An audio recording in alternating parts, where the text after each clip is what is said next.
Good morning. This is the Eager Beaver Show. You are listening to a True North Eager Beaver Media Incorporated podcast.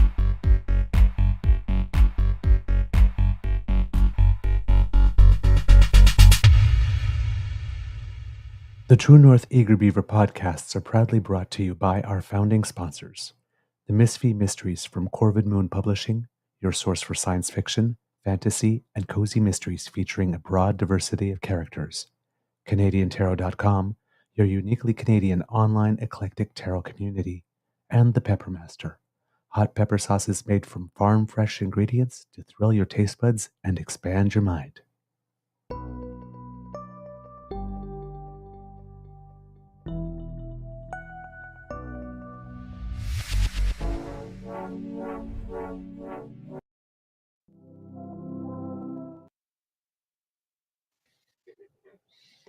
Well, good morning and hello, kids, and welcome to season 4 and episode number 568 of the Daily Beaver Morning Show here on the Crier Media Network. Yeah. Today, recording day is Wednesday, January 29th, 2025. I was going to say Tuesday. And it's wintry day here at the Beaver Lodge. We got snow and we actually got a decent amount of it. And I think this might actually be our biggest snowfall this year so far. It actually, for the first time, it actually does really feel like winter, other than that really cold day that we had there the other day. Yeah, we got a bit of a dusting here too, you can see. I don't know how much snow we got. It was snow when I went to bed. I guess it kept up. Yeah, they were calling for 10 to 15 centimeters. I don't think we got. We didn't get anywhere near that. But it's like up until today, or yesterday, I should say. Yesterday was the first time I have not seen grass at any point.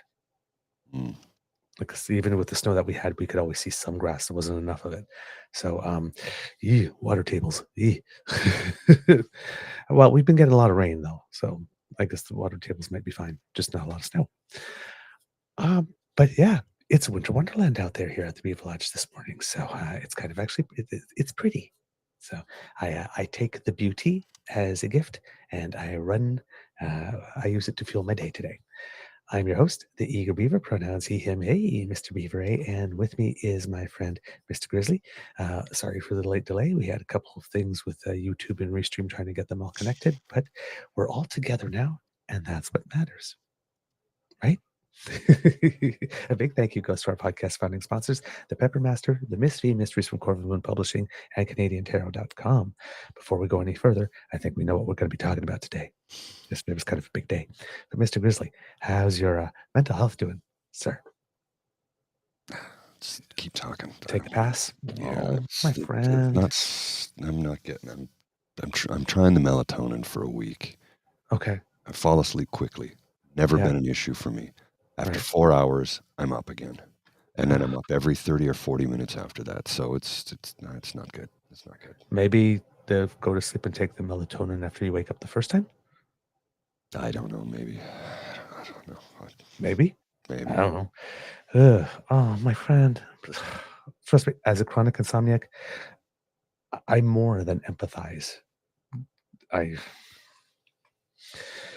been there. I know it's not good. I am wishing you sleep. Kids and cubs. Let's see. All right.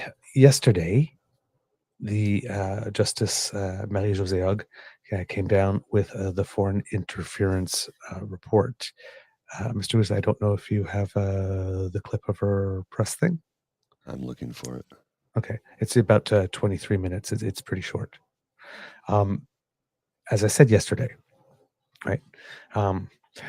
I may have made a little mistake yesterday in terms of like putting on the Christmas hat and whatnot, because it maybe gave the impression I tried to convey in the show, like, there's not going to be a list of names and there's not going to be a smoking gun. So wearing the hat is like, oh, something's coming down and it's going to get Skippy. It's not, something did come down that could possibly get Skippy. Right. But it isn't like, here's this thing that says that India did it. They chose Skippy and now he is. And now you must go. Right. That was never going to happen. So if I raise those types of expectations with the Santa Claus hat, the Christmas stuff, I apologize, because that was not what I was going for. I was just very, very, very, very, very happy that something was going to happen that would change the game for Skippy. And it did, because now most people maybe didn't notice it, because some of it was subtle, but it was there. Oh, yeah. I mean, look, to a large degree, a lot of people are of the opinion it was a big nothing burger. Mm-mm. To a large degree, a lot of people are of that opinion.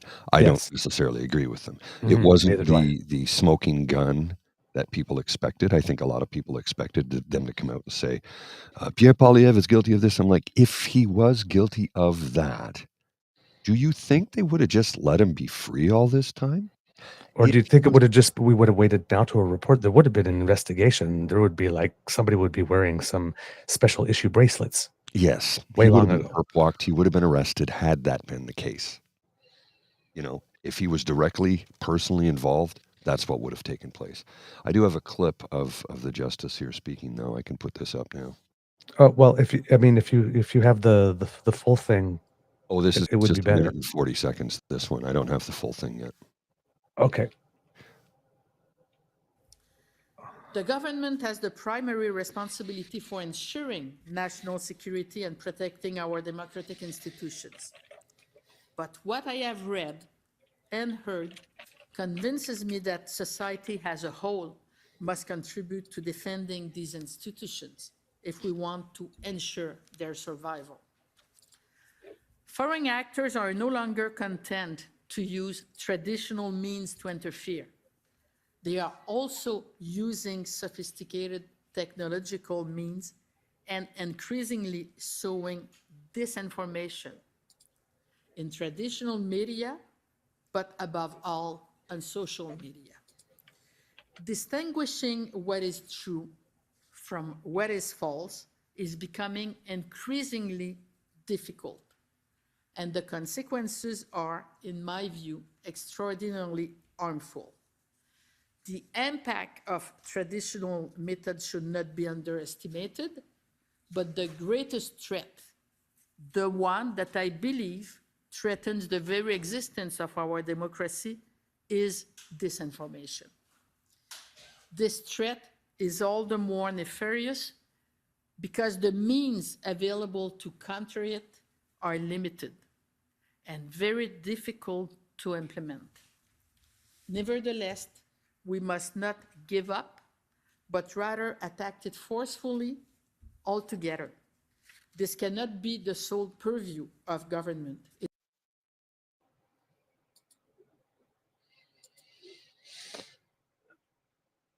Okay. Yes. That was around getting closer to the end of the press conference, where Justice Hogue made it very clear that this is not just a government thing, right? Everybody needs to do this. Everybody needs to play a part. And underlying that is the thing that she said in her mind was the most dangerous, which is disinformation, which she did not have a mandate to go into in this report. So she comes down, and I've sent you the whole thing there, Mr. I have it now. If you want it. Okay. If you want to start, she starts the first bit with all the regular thank yous that are required for people that help with such a report. So I think maybe closer to the, let's say, 3-minute mark. Okay. And she does go back and forth in English, in French.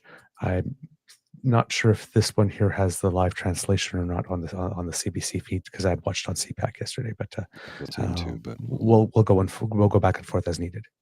The commission was created, and I was appointed commissioner in September 2023. I was given a very precise mandate. First, I had to examine and evaluate foreign interference by state and non-state actors and its potential repercussions on the integrity of the last 2 federal general elections, the way in which related information about foreign interference circulated, and the measures taken in response to this information.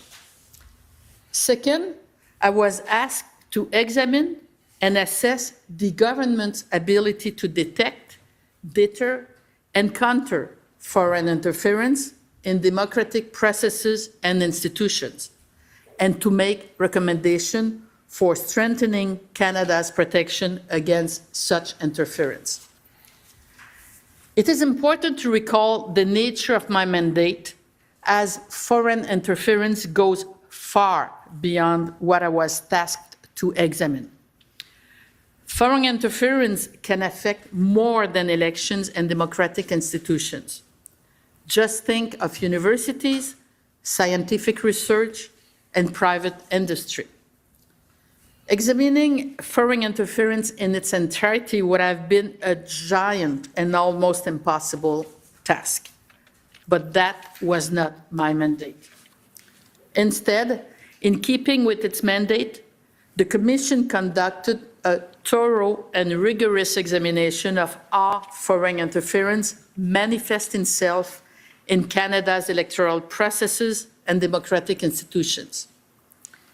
At the outset of our work, I pledged that the Commission will carry out its mandate independently, impartially, fairly, and transparently. I will also add with rigor, proportionality, and speed. I believe it has done just that. La commission devait être disciplinée si elle... The Commission had to be disciplined in order to meet its deadlines. We could not call every possible witness or introduce every bit of possible evidence. Rather, we focused on the key issues. I'm certain that, at the end of the day, our work has led to a better understanding of foreign interference and of how the government is trying to counter foreign interference.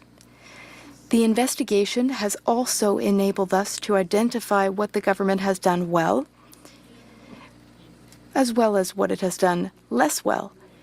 We have also been able to identify ways that we can do better in the future. La commission avait... Okay, the Commission's mandate was also to...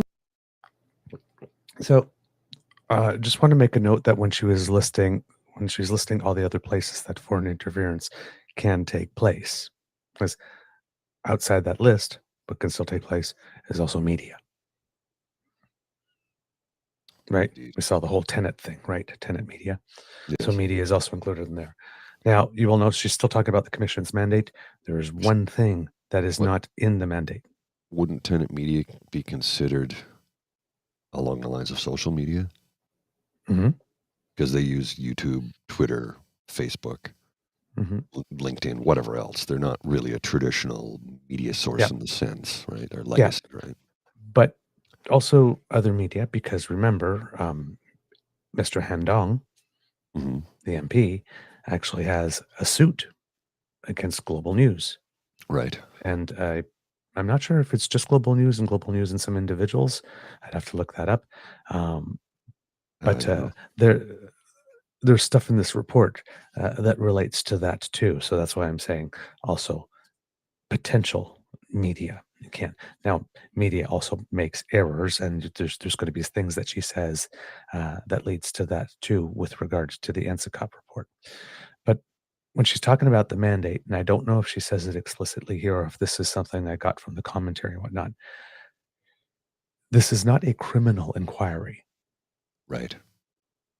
Her mandate was not to get a list of names, find a list of names, investigate what they did, and then recommend whether or not there should be criminal charges. Right? So this was not a get the Conservatives or get the traitors commission. This was a commission looking for foreign interference, plain and simple. What is it? What does it look like? What does it eat in winter? How does it work? Who are the players? Right? And that's why there was such a focus on diaspora communities, because they are often the targets. Foreign interference is often practiced through them. So, but just wanted to be clear, she's stating stuff about the mandate. There's what's in the mandate. There's also what's not in the mandate. And that's why everybody's going like this, oh, well, it was a big nothing burger. Because, well, if you were expecting this, and a lot of people were touting this as the, oh, Skippy's going to be so done. I mean, even we were wondering, is there something in the report? But it's not that kind of report. Now, again, it's not that kind of report, but it doesn't mean that the report can't point to those types of things. And that's where this report is interesting. And that's where the no traitors headline yesterday may have taken away from everything. Because, oh, well, there's no traitors. Oh, well. No, there's still a lot in there. Mr. Grizzly, please. 1 second. I lost the feed there. Just a sec. I got it. What the hell? Where did it go? Ah, there it is. Second there. What's going on?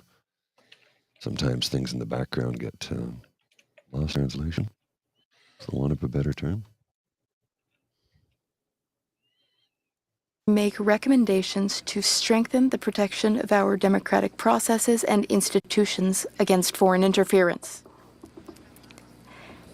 Our report contains 50 such recommendations. I would like to take a moment to remind you of the various steps in the Commission's work. In January 2024, we started by holding 5 days of public hearings on issues related to the Commission's need to both demonstrate transparency and protect national security. This preliminary work was important because the Commission needed access to highly classified Canadian intelligence holdings in relation to foreign interference. These hearings were very useful, as they enabled us to explore ways of making public information that was not intended to be public in order to inform Canadians.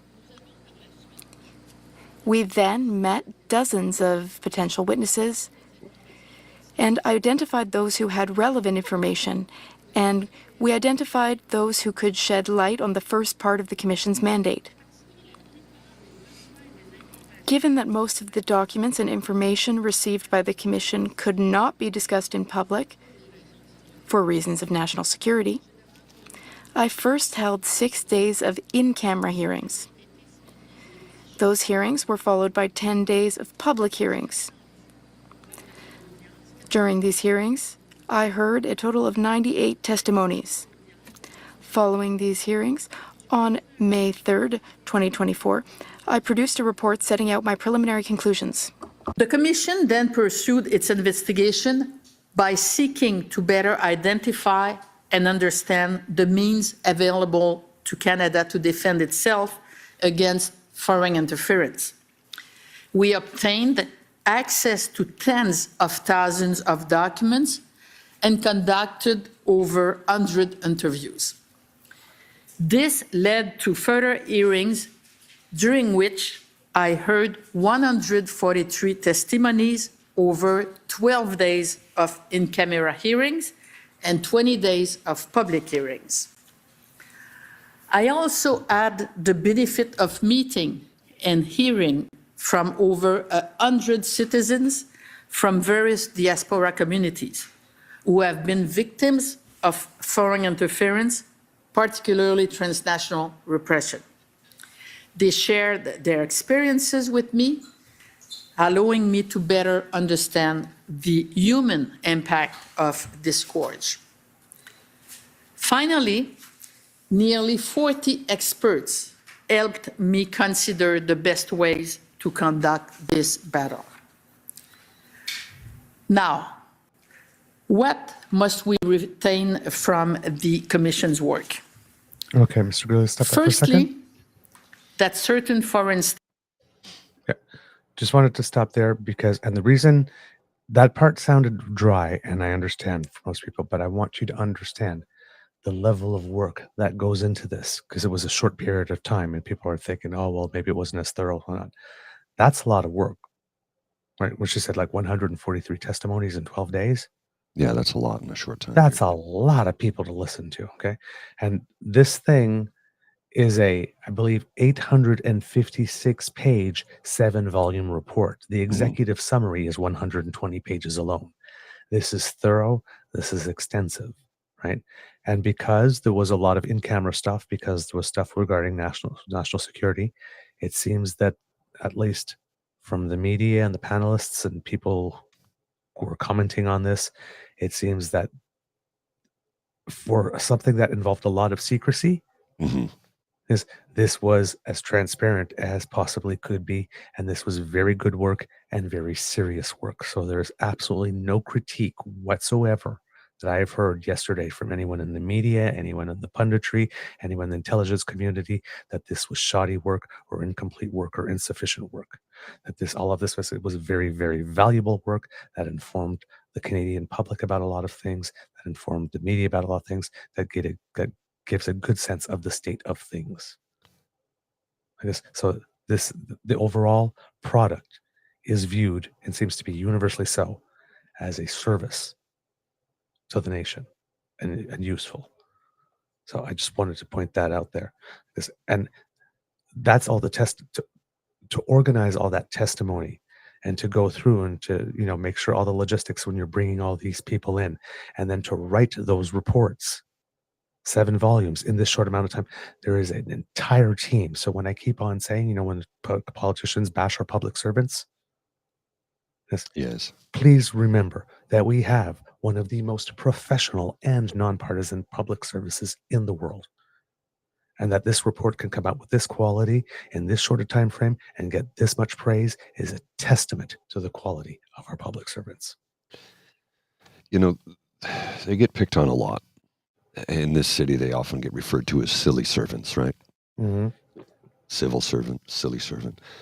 And they get picked on a lot. And, one of the old jokes used to be, why do civil servants stare out the window in the afternoon?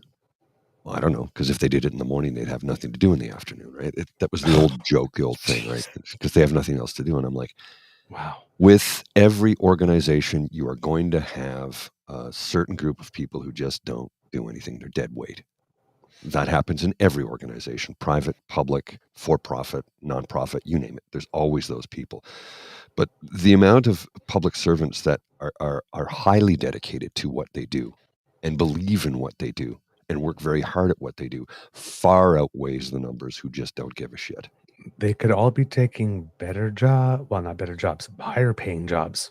Yes. In the private sector. In the private sector, much higher paying jobs. And I know some people, a buddy of mine actually, had an opportunity to take a much higher paying job when he first got into the civil service. And he looked at what they offered him. And they offered him 2 weeks vacation, a truckload of money, plus bonuses and stock options and blah, blah, blah, blah, blah. Whereas in the public service, he had a steady, stable salaried income and started with 4 weeks vacation, every benefit known to the human race, personal days, sick days, all of those things. And he thought, yeah, I can take the private sector job, and technically it's a 40-hour work week. But most people work 60 to 70. My public sector job is 37 and a half hours. And I can put in extra if I like, and I do get paid extra if I do it. So they kind of discourage you working overtime. Yes. Unless it's absolutely deemed necessary. To get the project done for the public. Like CERB, as an example. Mm-hmm. But for the most part, he decided, no, I'm going to stick with the public sector. And now he's earning a lot of money, over 170 because of his position. He's gone up the ranks over the past 20 some years. Right. And he's never regretted it. He's like, are you Yeah. kidding me? I take 8 weeks off in the summer. I take the whole summer off. I get to hang out with my kids, sit by the pool. We camp, we travel. I get the whole summer off. Yeah, after Who gets 20 to years. say that? Yeah, but that's the same thing then. One of the reasons I started my career in the civil service, and all my communications, PR career for the most part, has been in the civil service, is you get to work on things that matter. Well, and that was the other thing too. I can't tell you where he works. Let's just say it's very high. It's very high up. But I worked at the And he Canadian. loves what he does. Yeah, I worked at the Canadian Space Agency when John Glenn went up in space as a senator. Because that thing you said about working overtime, yeah, we were starting a website for kids called Kids Space so that they can follow all that stuff, and it absolutely had to launch. I slept there that night, Oh, I believe it. Yeah. the night before, just to make sure that it launched. I mean, like, public servants are that was my first job as a public servant. In my first week there, I slept on the job in order to get the thing done so that the kids could get on the internet and interact. Well, and when you're given a Right? deadline that looks like, oh God, how are we going to do this? You do realize you're going to put in some overtime. Thankfully, because it is the public service, that will get documented, and you will get either time off in lieu of or paid extra for it. You make the choice in that. In the private sector, they're like, thanks. Yeah. I'm speaking from multitudes and decades of experience. The last gig I had before I moved into the office job I had, I put 40 hours of overtime on one project. I was a salaried employee. I put 40 hours of overtime on one project, and I got nothing for it. Mhm. No So- time off, no money, not even a thanks. Yeah. So, but when you're talking about dedication, right? It was, promoting space to kids is stuff Yes. that I did. Working the National Child Benefit that came before the Canada Child Benefit that came in under CRITSE when they had the Mhm. children's budget. I worked on the communications on that. It Well, was the biggest file. It was the theme of the budget that year, was the children's budget. And you have to remember, Right. too, so many people that get into the public service are, I'm going to use this term so it gives you an idea of what I'm trying to describe. It's not the right term, but idealists. Mhm. They're dedicated. They want to make a difference for Mhm. their fellow citizens. They feel a sense of community and want to help each other. That's why I laud the public service. Yes, there's dead weight there. There's dead weight everywhere. Everywhere. But people get, well, that's my tax dollars. And I go, uh-huh. You know what else your tax dollars funded? General Motors. And when, listen, the dead weight, you say my tax dollars fund that. Any dead weight in a regular corporation, your purchasing dollars fund that. Yeah. It's So no you're different, funding right? it no matter what you're funding it. So, It's always going to exist.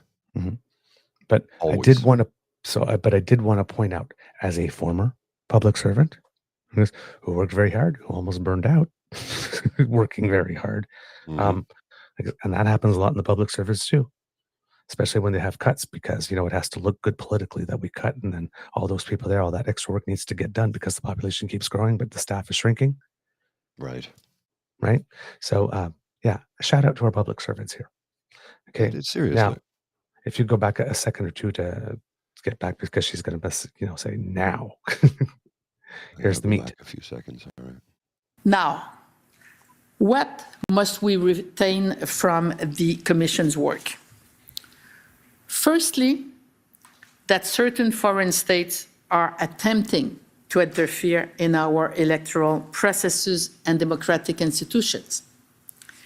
This is not a new phenomenon, nor should it surprise us. States have been trying to interfere with each other since the dawn of time. What is new, however, are the means being deployed by these states, the extent to which the phenomenon seems to be taking hold, and the fact that it is being talked about publicly. That said, and it is one of my most important observations, our democratic institutions have remained robust in the face of attempted foreign interference. Although there are a very small number of situations where foreign interference may have had some impact on the outcome of a nomination contest or the result of an election in a given riding, foreign interference did not impact the outcome of the last 2 general elections. Although a few situations involving attempts to curry favor or develop problematic relationship with a parliamentarian have come to light, such phenomena remain marginal and so far appear to have been largely ineffective. Some may have benefited from the support of a foreign state, sometimes without knowing anything about it. But again, so far, this does not seem to have led to any real gains for the states involved. Nor have I seen any evidence to suggest that there are currently so-called traitors in Parliament. While I saw evidence of some concerning behavior, the evidence does not show any MPs plotting with foreign states against Canada's interests. Alors maintenant, que faut-il retenir des travaux de la Commission? What are the All right, so she's going to repeat it in French.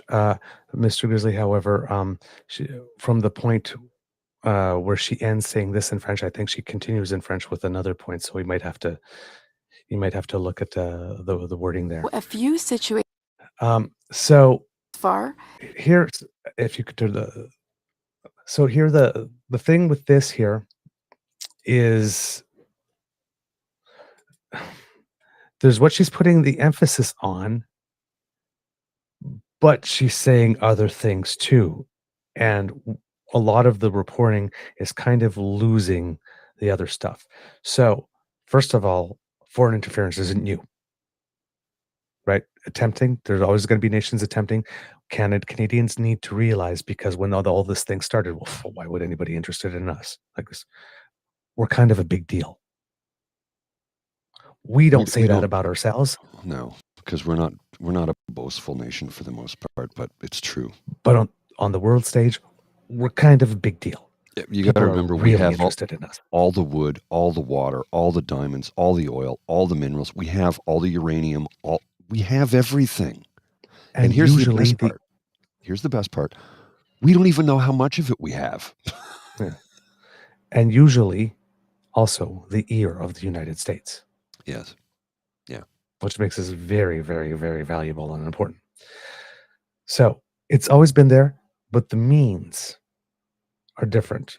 And as she later says as well, it's the means available are multiplying, and the ability to respond to them is limited, right?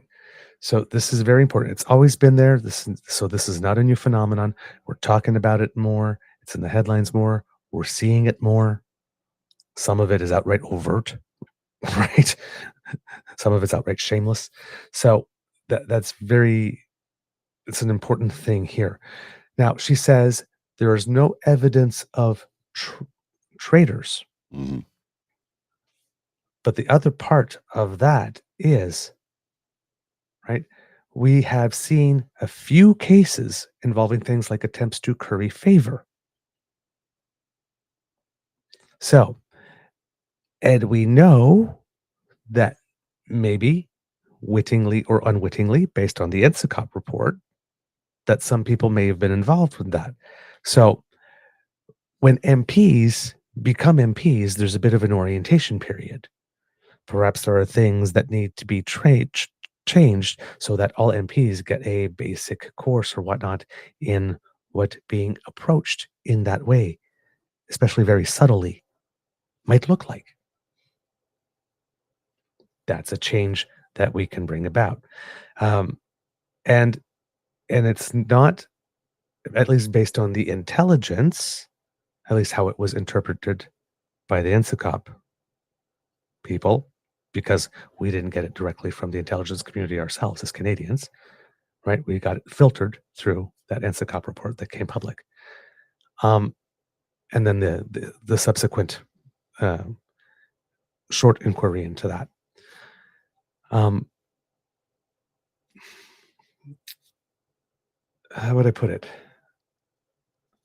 There was some stuff in there that was noted or that was reported that would let us believe that even though it is marginal, even though it is just a few cases, even though it may have had an impact on an election in a riding or a nomination race, which is already bad enough, Mm-hmm. but not an overall outcome. So there are things there. There are people who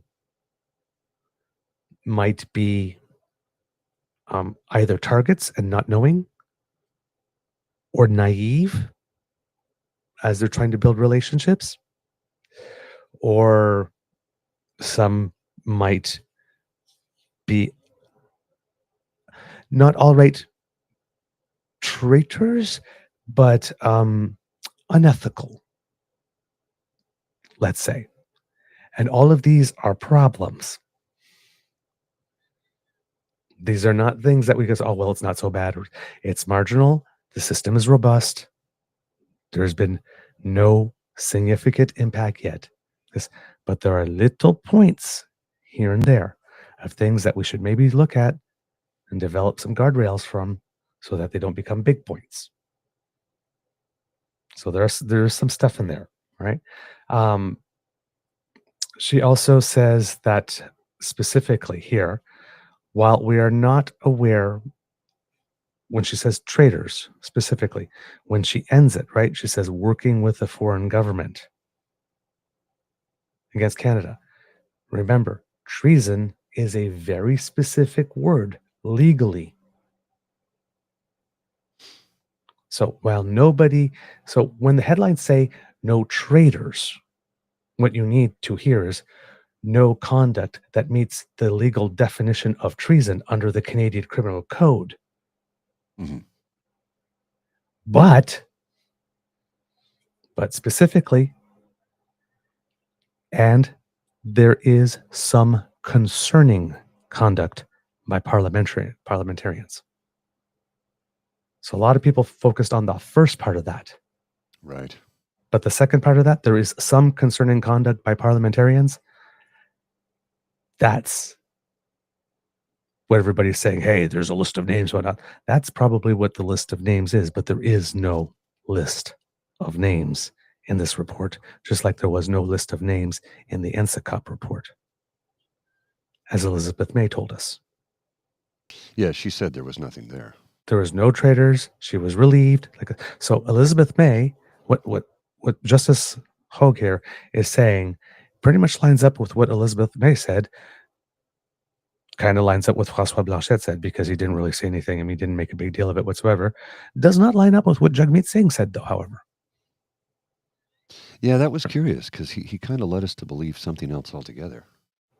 Now, maybe Jagmeet Singh was focused on this concerning conduct by parliamentarians, but he too, when he saw the NSICOP report, he saw the redacted one. Mm-hmm. Well, the unredacted one. Yes, he did get to see that redacted one because he got a security clearance.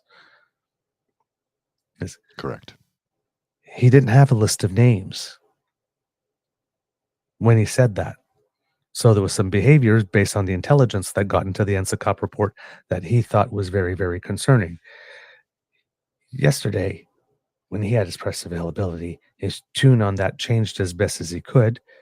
But I don't think that he was necessarily lying, right? Because Justice Hogue has some comments about the NSICOP committee and the report specifically, and a really big concern that we need to address, which could have led to Jagmeet Singh saying that.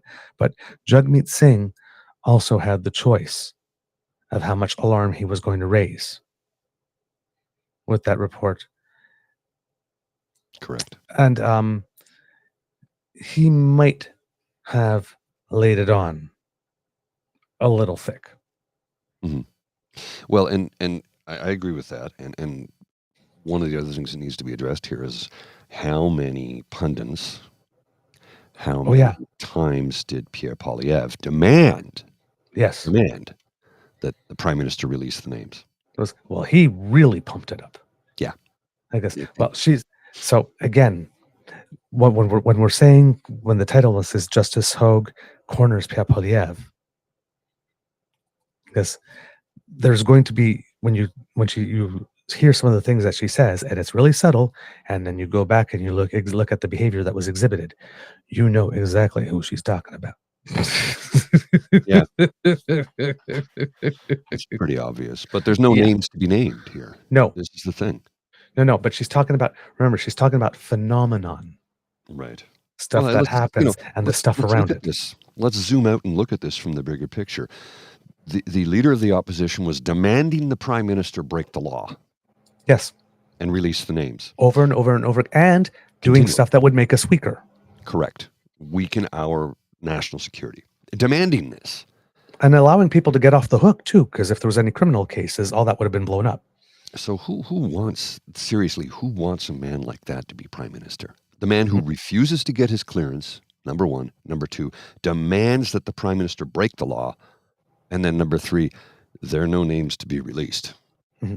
Now, if he had his clearance, he would have known that. Yes. And remember, he tried to tell us that his chief of staff had gotten a briefing that he tried to spin as being equivalent to one. And the chief of staff didn't hear anything. So therefore, he had nothing to worry about. But we all know, thanks to the two former Dick Fadden and Reg Alcock, right, that a chief of staff would never, ever, ever, ever be given that information, because the chief of staff is not in a position to take action based on that information. There's nothing just because you have a top level NSICOP level security clearance, which the chief of staff does not, but even if you did, doesn't mean you get to see everything, because it's still need to know. The clearance doesn't allow you to walk into every room and find out everything. It still need to know. It's just that you have the clearance to know if you need to know. Well, and here's something else you need to understand too. Need to know can apply to different levels of government and different levels of security organizations. Yes. So there are things that security organizations know that the prime minister isn't privy to, because again, need to know basis. If he doesn't need to know it, why would you give it to him? He's got enough on his plate. Mm-hmm. And if he can't do anything about it, why tell him? So that's the way it's always been, though, folks. This is nothing new. It's been this way for a century or more. Right. So, but with all of that, is not aware of any federal legislation or policies that have been enacted or repealed on account of foreign interference. All right. There's no cause for widespread alarm. And Elizabeth May said that in the beginning, too. And you know who else said that? The prime minister. And you know who said that? Former Governor General David Johnston. That's correct. Yes, he did say that. And what does Skippy do to him? Threw him under the bus, accused him of being in the prime minister's pocket, and called him the prime minister's ski buddy, because they went skiing once when Justin Trudeau was 12. Mm-hmm. Which delayed the process. Of course it did. Then they had to name a commissioner, and then they would not participate, which delayed the process. And now we've gone through all of this inquiry, I guess, to find out that David Johnston, there's not that much in depth. Trust me, the work still has value. But the overall conclusions, whether or not we needed to panic as a nation. Right. Yes. What David Johnston, which delayed taking any action on the stuff that we knew about foreign interference by 8 months. Who delayed us 8 months? The loyal opposition. Huh? There's nothing loyal about the opposition. And he destroyed a man in the process. In the process, yeah. And he didn't give a shit. No care. Didn't care one bit. Nope. No apology. No, nothing. Didn't give a damn. A man that worked for them. Yes, exactly. As long as it advances his cause, he doesn't care. Look at what Mark Carney did for this nation back in 2008, and look at what the Conservative Party is trying to do to him now.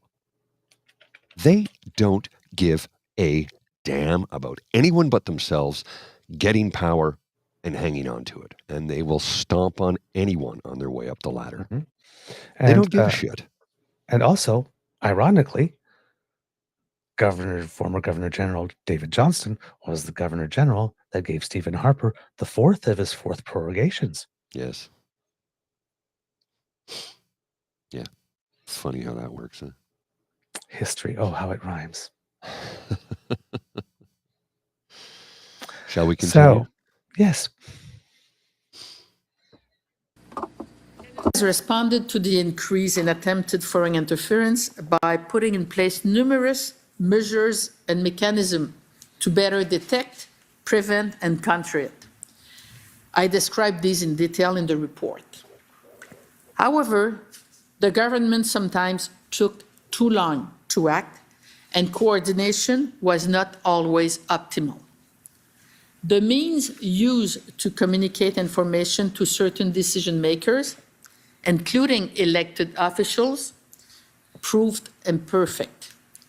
Sometimes, very much so, since certain documents never got to where they were supposed to go, and there seems to be no good reason why. But above all, I found that the government has been overall a poor communicator when it comes to foreign interference. La plupart des Canadiennes et des Canadiens ont... Most Canadians first learned about foreign interference through media reports, without the government being the source of the information communicated. This should not have been the case. The government needs to better inform the public, and it needs to be more transparent. Of course, sometimes the government is justified in keeping its operations and knowledge secret. And in matters of national security, sometimes it is essential for the government to keep things secret. But the government must find ways of keeping the public informed to prevent a loss of confidence, public confidence, in our institutions. The measures put in place over the past 2 years and the evidence I heard on the subjects suggest that the government is now making the fight against foreign interference a high priority. Government has the primary responsibility for ensuring national security and protecting our democratic institutions.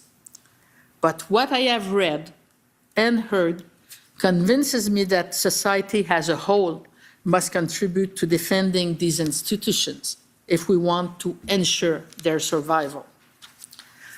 Foreign actors are no longer content to use traditional means to interfere. They are also using sophisticated technological means and increasingly sowing disinformation in traditional media, but above all, on social media. Distinguishing what is true from what is false is becoming increasingly difficult, and the consequences are, in my view, extraordinarily harmful. The impact of traditional methods should not be underestimated, but the greatest threat, the one that I believe threatens the very existence of our democracy, is disinformation. This threat is all the more nefarious because the means available to counter it are limited and very difficult to implement. Nevertheless, we must not give up, but rather attack it forcefully altogether. This cannot be the sole purview of government. It will not work. Les acteurs étrangers ne se contentent plus de... Who are we talking about here? Well, I'm going to go out on a limb. After that paragraph, all heads in the nation snap to Skippy. Anyone who is paying careful attention. Yeah. I saw you smiling as she was talking, Mr. Grizzly. You knew who she was talking about. Of course I did. The most significant threat is disinformation. Who is the number one purveyor of disinformation in this nation?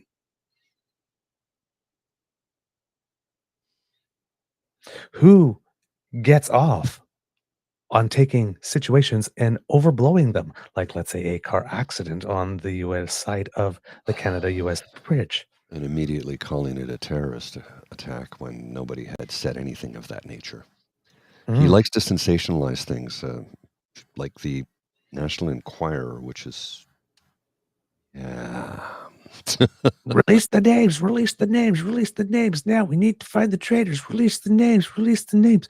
Who's the one that was leading the moral panic parade on foreign interference? And who was the one that was uncooperative every step of the way and tried to delay it? Same guy. Who is the guy that is the number one purveyor of what she says is the number one threat? Him. Pierre Poilievre. Distinguishing what is true from what is false is becoming increasingly difficult, and the consequences are, in my view, extraordinarily harmful. Immediately after she says that this is an all of society thing, which means it's not just a government thing. If we're talking about government, because we elect a parliament, not a government, it's an all of parliament thing, and it's a you, me, everybody thing. And we have one person who is supposed to be the leader of His Majesty's loyal opposition, who aspires to be prime minister, who does not seem to be anywhere on board with the mission of protecting Canada from disinformation. Kirkland Lake Pot Farms remembers. Yes. Just got back from the Pierre Poilievre. You live in France. What the hell are you doing in Kirkland Lake?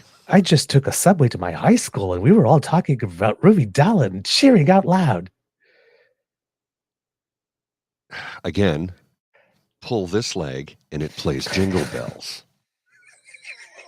What the fuck is wrong with people? Okay. Can't even lie good. I mean, seriously, look, if you're gonna act, take a class. Okay. Be convincing. Because you're not convincing me of anything because it's such a blatant falsehood. It's not believable. Yes, high school kids on the subway. I know that normally they talk about Ruby Dalla and Mark Carney as a topic of conversation because, Taylor Swift isn't a thing. K-pop isn't a thing. Tate McRae isn't a thing. Like what? Timothy Chalamet? Come on. Right. Look, I remember engaged students when I was in high school who were engaged in politics. There was about 3 of them in a school of 2,000 people. 3. It's more today, but things have changed. But come on, just randomly discussing it on the subway. No, she seems more relatable. No. They don't even know who she is. Exactly. No. They were in grade school when she was in politics. Hell, some of them probably weren't even born. Come on. It's like, what percentage of... They were showing pictures of Mark Carney in Edmonton on the day I was thinking most people didn't recognize him, right? On city TV. It's like, you show an average Canadian, like this picture of cabinet, like this, and other than the prime minister, they can't name anyone. Not even Chrystia Freeland sometimes. Yeah, exactly. It's like her name recognition is like, I think 29% or something. I mean, it's so if Chrystia Freeland, who's been literally by his side, nodding enthusiastically to everything he says for 9 years, because through everybody in the country, adults, like people whose lives are directly affected by what the government does and might be paying attention. If she has a name recognition of about like face recognition of 1.4, I guess. And now we're talking about like kids on a subway. Yeah. Come on, man. We're not like, unless you have like 1 or 2 special, we're not looking forward to the next interest rate announcement, right? They're not thinking about that. So, I mean,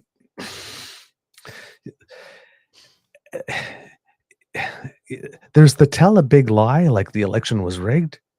Mm-hmm. Okay, that you can go far on because there are people willing to be, but the big lie was, we're all talking about Ruby Dalla. You need a better big lie. Yeah. Well, I mean, look, there's the big lie floating right now that Trump seems to be propping up. I know that I'm switching gears a little bit here about how the conspiracy theory that the Trump rigged the election via Elon Musk and voting machines. It's a conspiracy theory. Until somebody presents me with proof or any actual solid hard evidence that it took place, I'm not going down that rabbit hole. No, because they're just trying to sucker you. They want to say, stop the steal again. No, I'm not doing that. Yeah, it could be illegitimate because we can't put anything past these people, but it could just be, hey, that worked well from the right. Let's see if we could do it from the left and milk this cow again. And it could be the same damn people doing it, right? We saw that during the convoy stuff, right? Come and protest for this. Oh, protest anti-Russia, and I like this. And then 2 blocks away, come for protest pro-Russia, this. And then they look back and they said, wait a minute, it's the same damn account holder somewhere in Belgium. What the hell? Yeah, exactly. So, I mean, I said it before, but I don't think I've put as much emphasis on it. We are being worked hard, kids and cubs. We are being worked. So when she says distinguishing from what is true, what is false is becoming increasingly difficult, the consequences, in my view, are extraordinarily harmful. We need some institutions and we need some things that we can trust. And who's trying to get rid of the CBC? Pierre Poilievre. You see all the little subtle... A long-standing, globally respected news gathering and reporting organization. One that is in the interest of the public, because again, remember, there are millions of Canadians who live in remote rural areas where their only choice is CBC, because private sector can't be bothered because there's not enough profit there. CBC is a public broadcaster and a public service, just like Canada Post. They're not supposed to be profitable. It's a service. They do their best to earn money. Hockey Night in Canada was their big cash cow. That was the one that created the most revenue for them. And people got mad when they said, why aren't they buying it out? It's because Rogers offered billions. If CBC offered billions for the same contract, the Conservative government would be screaming from the high heavens. Right. Funny thing was, when a game wasn't covered by the CBC, what did the Conservatives do? Scream from the high heavens. Right. There's no satisfying these people. Yes. Well, you could have had that had you paid for the rights for the theme song and actually renewed the contract. But they didn't want to pay for it. But you didn't want to do that because you wanted to kill the CBC. They got mad because Hockey Night in Canada theme song went to a private broadcaster when it should have remained in the hands of the CBC, but the CBC didn't own it. They never bought the rights. It's just ridiculous. And then when it came time to pay for it, after using it for X number of years, it's like, no. It's like, well, clearly it has value. You kept it for 30 years. Pay the woman. Pay her what she's worth. She got more on the open market. Okay. That's reasonable. That's how it works, right? You want a free market economy, but you only want it to work exactly the way you want it. Well, she gave him first option. Yeah. And they said, we can't pony up that kind of cash. She said, okay, I'll go to the private sector. And again, right, the same group of people that get all apoplectic about Terry Fox disappearing as an image from inside your passport couldn't find the extra dough. And I'm sure, on a national economy, it was maybe 0.0001% of our budget to ensure that stays on the CBC. It somehow, I think there are millions of Canadian passport holders who didn't know who Terry Fox was before they got their passport. They're erasing Terry Fox by taking him out of the most ridiculous damn thing I've ever heard. So I love how the Bank of Canada says, yeah, fuck you, he's on the 5. Love it. It says, well, will PP still want to get rid of the governor of the Bank of Canada or at least put Terry Fox on the 5? I mean, what a terrible scandal that would be, considering how much PP Pierre really Poilievre hates Terry Fox. Fox. That's it. He hates Terry Fox because he wants to get rid of the Bank of Canada. That's it. That's what it is, right? He hates Terry Fox. Yep. Ooh, and don't get rumor right now. And don't get me started on his thoughts about Viola Johnson. I keep on wanting to say Viola Davis. Viola Desmond. Viola Desmond. So I know a Viola Johnston as well. Actually, personally. Oh my God, Viola Desmond. Yes, Vi Johnson. Somebody that I know. So first I was saying the actress, and then I was saying, and believe Viola Johnson also happens to be a Black woman. Mm-hmm. So I'm seeing Viola Johnson in my head, thinking of Viola Davis while I'm trying to talk about Viola Desmond. So is the King going to be on the 20, and who's going? Are we taking what's his name off the 50? Mackenzie King? Is he coming off the 50? Borden is still on the 100. Maybe we should put Harry Jerome on the 50. Yeah, so far no plans for that yet. But oh my God, my brain. Sorry, kids and cubs. It's all over the place. All right. So how about Smokey Smith? Sorry, I'm just rambling. But very important. So basically, she is building neon signs, arrow shaped shaped as arrows, and pointing them here to Pierre Poilievre. This may explain why, again, as Mr. Grizzly said, that he went back into hiding on the day of the release of the foreign interference report, the day that you would expect the leader of the opposition, who demanded this damn thing in the first place, to come in front of a camera and talk to us and not at us, but he only talks at us, was nowhere to be seen or found. Again, such leadership. Are you in awe of it? Where is his ass at? Well, I don't know. I'm trying to find info on him here. There is some info. There is some info. Trust me. No, I can't find anything from him directly, though. Like, no, he hasn't there's nothing. made a statement. Nothing. No, nothing. I was on YouTube yesterday all day, filtered. Pierre Poilievre posts today. Nothing. There is one article, though. He did say something. Oh, yes? Oh, yes. Oh, yeah. And it's a doozy. Mr. Grizzly, let's continue. Okay, 1 second here. It seems to be radio silence from him. Foreign actors are no longer content to use traditional means to interfere. They are also using sophisticated technological means and increasingly sowing disinformation in traditional media, but above all, and most of all, on social media. Distinguishing what is true from what is false is becoming increasingly difficult. And the consequences are, in my view, extraordinarily harmful. The impact of traditional methods should not be underestimated, but the greatest threat, the one that I believe threatens the very existence of our democracy, is disinformation. This threat is all the more nefarious because the means available to counter it are limited and are also very difficult to implement. Nevertheless, we must not give up, but rather attack it forcefully altogether. This cannot be the sole purview of government. But we must also be realistic. Foreign interference will never be completely eradicated, and it will always be necessary to counter it. This is even more true as the world changes and becomes increasingly unstable or destabilized. Democracies across the world are under attack from all sides, and the technological resources available to malicious actors are multiplying. Foreign interference will never be completely eradicated, and it will always be necessary to counter it. This is even more true as the world changes and the world order seems to destabilize. Democracies around the world are under attack from all sides, and the technological resources available to malicious actors are multiplying.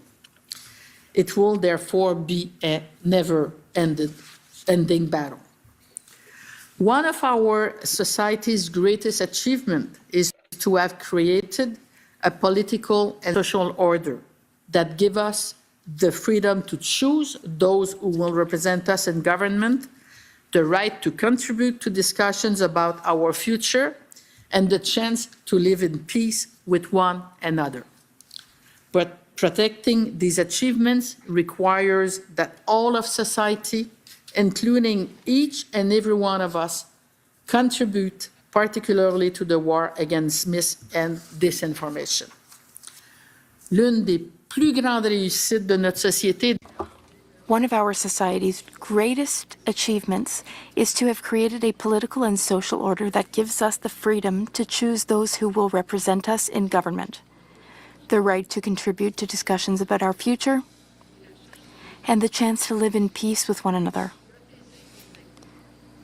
But protecting these achievements requires that all of society, including every one of us, contribute, particularly to the war against misinformation and disinformation.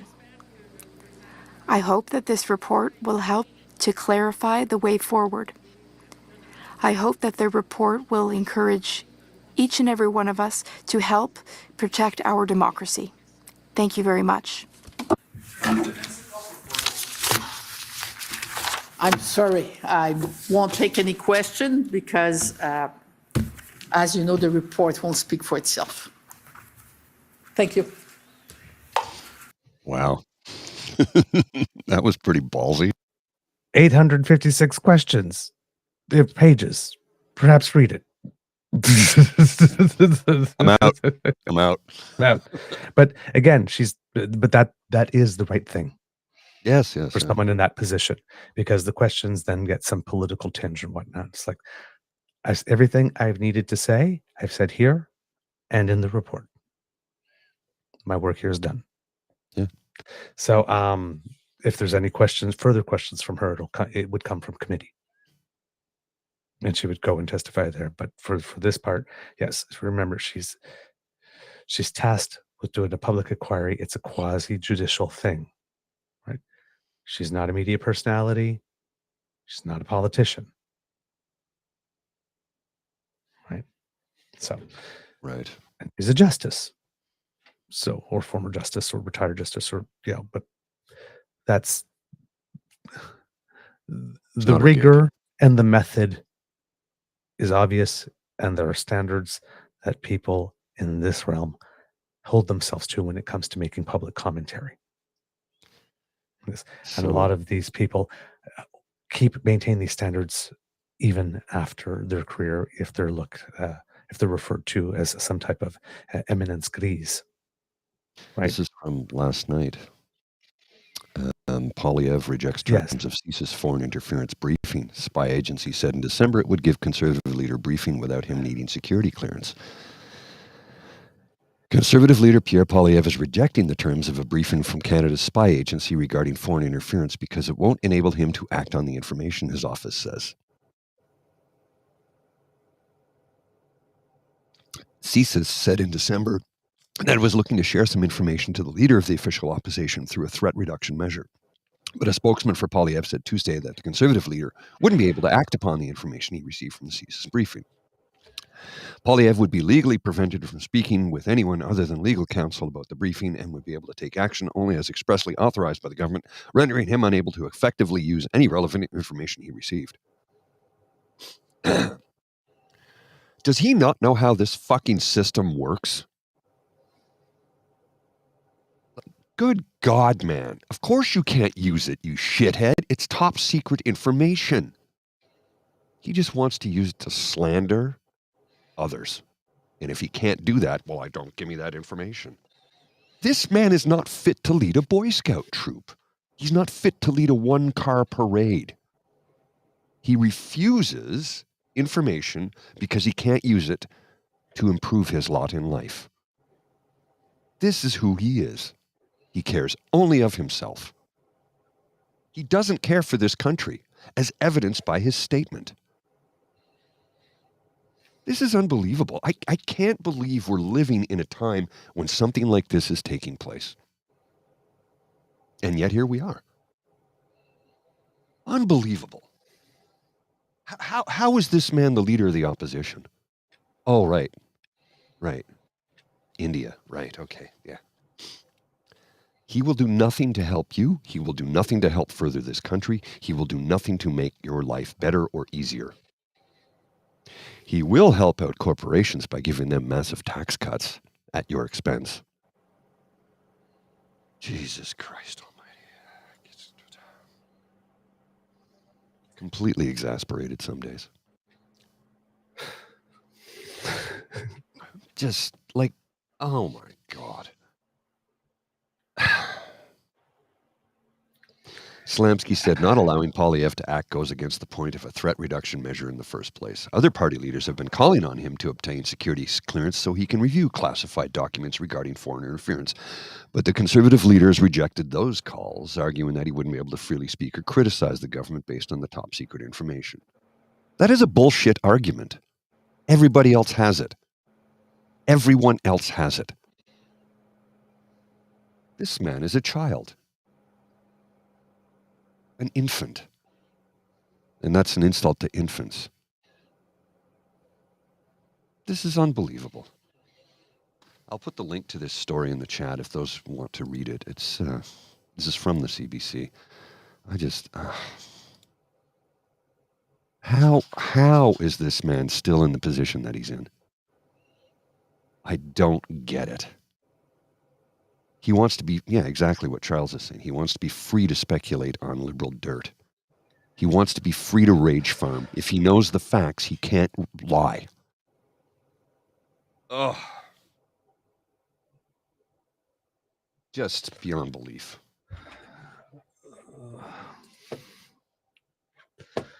All right. You seem upset with me. I was building up to that, and I had hinted 3 times that was coming. So that's okay. Well, you got to send me messages, man. I don't know. That's okay. I don't know what you're thinking. Sorry. That's okay. All right. So, yes. Skippy did finally say something and said that after all of this, he was going to be unhelpful. Part of the story that was missing to bridge to get to this piece that I was going to go into is that if you read the report has 7 volumes. The 5th volume is on the recommendations, and she has 51 recommendations that she could put in. 24 of them are things that she says should be done promptly. Some of them do not require legislation. Some of them do. But we have 3 political parties right now that say that they're going to take down the government at the first opportunity. But there are now recommendations on the table and things that the justice says that should be put in place promptly, some of them prior to the next election. Will the opposition parties cooperate with that? And one of those recommendations, unfortunately, was not making it mandatory, but was encouraging every leader of a party. I believe the exact wording was leaders of all political parties represented in the, hold on, let me just make this smaller so I can see it. Leaders of all political parties represented in the House of Commons should be encouraged and given the opportunity to obtain top secret security clearances as soon as possible after they become leaders. Well, this opportunity was offered to one. I am surprised that the recommendation isn't that it should be made mandatory, legal. But Pierre Poilievre was saying that, well, I can't get this top security clearance because that's just a ploy from the Prime Minister to try to give me information and then muzzle me so I can't speak to it. The Prime Minister now doesn't give me information. Well, now a justice is telling you you should get it. Mm-hmm. The justice of the damn inquiry you demanded is telling you it would be really great if the leaders of all political parties represented in the House of Commons obtained their top secret security clearance. They were encouraged and given the opportunity as soon as possible after they become leaders. I was surprised to learn it already wasn't the law. I mean it. I was surprised to learn that. I mean, honest to goodness, I was surprised to learn it already wasn't the law. Because I've had to get secret level 2. I had to apply for my top secret clearance just to be in a room where I wouldn't be privy to any information at all but I needed to be in a room. The project changed, so I didn't have to follow through with the interview. Filled out more documentation. Although that being said, I remember, and I have said this in the past, and I'll say it again for those of you who might be unaware, years ago when I was completely out of work, completely out of money, all my savings had been exhausted, and I had no other choice. I had to go to Ontario Works to apply for what we would call welfare.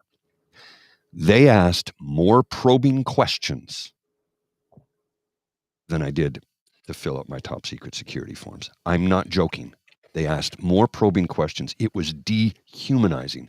And then I found out I was entitled to $725. My rent's over $1,000. How was I going to survive? The system is designed to keep us down. But what I'm saying is they asked more probing, in-depth questions about my life, my past, what I did, to get $725 of public funds, as opposed to top secret security clearance to work at RCMP HQ. Mm-hmm. Yep. So you got... It's all upside down. So all of this comes out.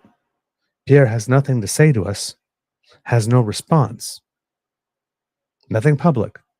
But we get through media reports that even though he refused to take the first one because he said the Prime Minister can just give me that information, which he can't. And then the Prime Minister came out and said, remember when he said, we're trying to find a way to get Pierre some information. So they were going to do a ask-to-CSIS to gather whatever information they could, right? To do a threat reduction measures with him. What can we give you, right? Yeah.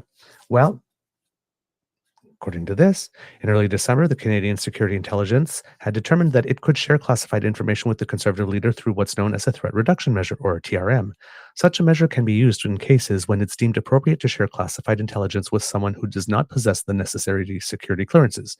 TRMs are aimed at reducing threats to Canada's security instead of collecting more intelligence to investigate the matter.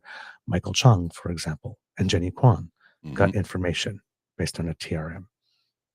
Disclosing certain information to individuals who have not undergone the required screenings is one of the ways that can be accomplished, but they can take actions that would minimize the threat. Unlike other federal party leaders, Poilièvre has resisted obtaining a security clearance because he refuses to be, quote, gagged by the information he receives. He has argued that being bound to secrecy, which is required at that level of clearance, would prevent him from discussing his findings with his caucus and Canadians. He has long demanded that he receive the intelligence anyway through the TRM pathway, believing that would allow him to receive critical information that could be publicly shared. But that assumption did not last long. Quote, in subsequent discussions with the government regarding the offered TRM briefing, officials indicated that should Mr. Poilièvre receive the TRM briefing, he would be legally prevented from speaking with anyone other than legal counsel about the briefing and would be able to take action only as expressly authorized by the government, rendering him unable to effectively use any relevant information he received. Poilièvre's spokesperson, Sebastian Skemsky, told the Star in a statement. This is clearly unacceptable and entirely contrary to the government's supposed objective of enabling the person briefed to reduce risk. That is a lie. And I'm going to point you exactly where it is. Because in the previous paragraph, where he says, he would be legally prevented from speaking with anyone other than legal counsel about the briefing. That's the first part. And would be able to take action only as expressly authorized by the government.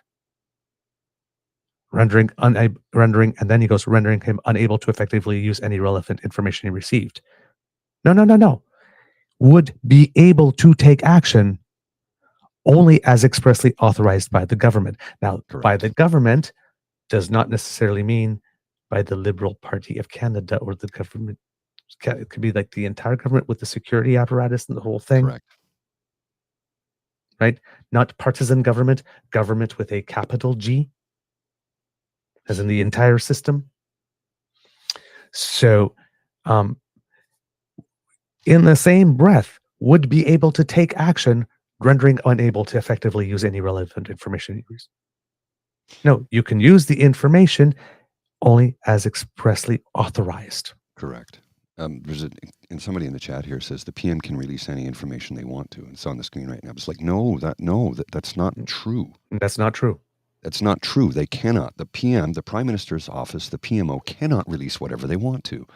They could be violation of the law, the Secrets Act. They could find themselves charged. They cannot do that. You have been lied to when somebody told you that. That is not factually correct. It is not the United States. No, it can't. There are rules and laws and regulations that we need to obey, no matter what your position. Prime Minister's not a king. We have one of those. We have no pardon power. We have no immunity. Like this is not the thing. Exactly. That's a wrong country thing. Same thing as when they're saying lame duck. That's a U.S. thing. That's not a Westminster parliamentary system thing. That's not a thing in our system. You've been lied to, Robert, is what I'm trying to say. You've been lied to. He can't just release whatever he wants. He is subject to the same laws and rules that everybody in Parliament is. So the thing with the Conservatives here, it's no longer I'm gagged and won't be able to say what I want to say. Because that was Trudeau's thing. Now it's the justice point. Now it's, oh, well, I wouldn't be able to take any actions because, well, if I'm not allowed to talk to anybody about it, then how do I tell somebody they're fired because of it? You don't. You just don't sign the nomination papers and you say another reason. You shuffle someone out of a critic portfolio that has a subject matter that directly deals with the person with whom they're having these types of conversations so that there's no longer a natural reason for them to be in the same room together having a conversation. And you do it because you can do that at your pleasure. You don't have to tell me.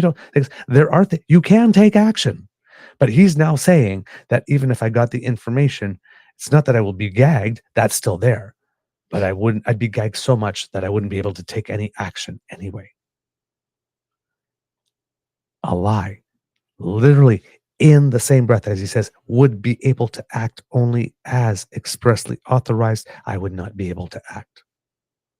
So if I'm not able to act outside the rules, then I can't take action, is what he's saying.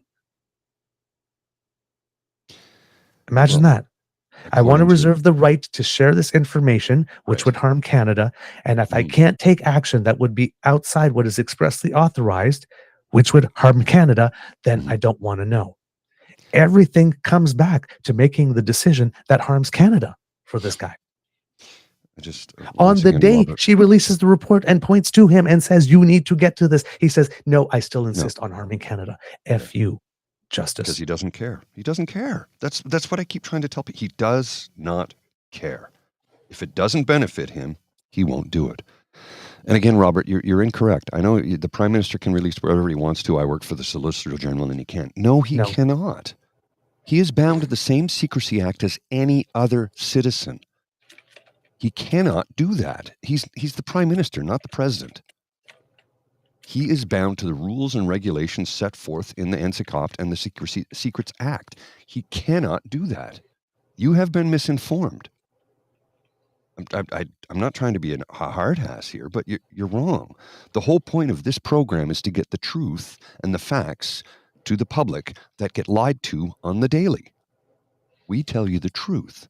And the truth is, he can't do that. He can't. He's never been able to. He's bound to the same rules, regulations of every citizen. He's not a king. He's a prime minister.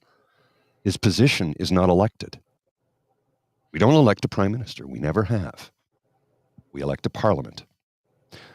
The party with the most seats can form government.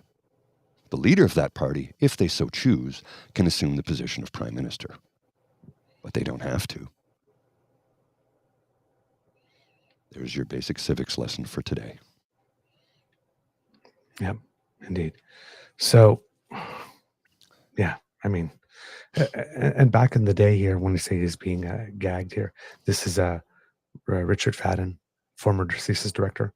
Just because you have a security clearance doesn't mean you have to become a Carthusian monk and never speak. Mm-hmm.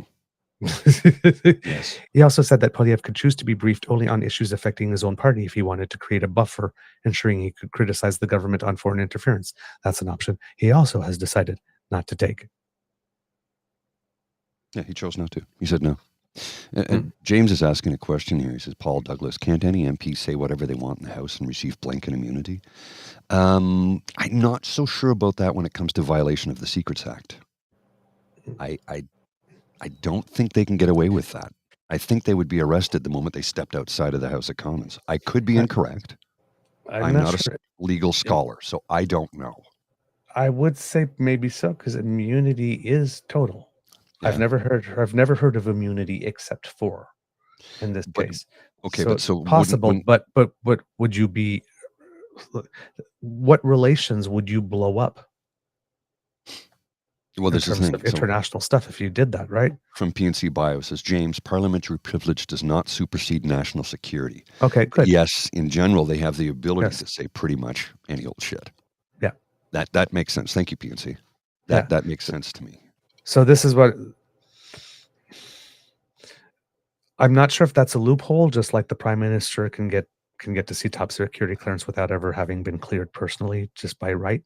That needs to be closed.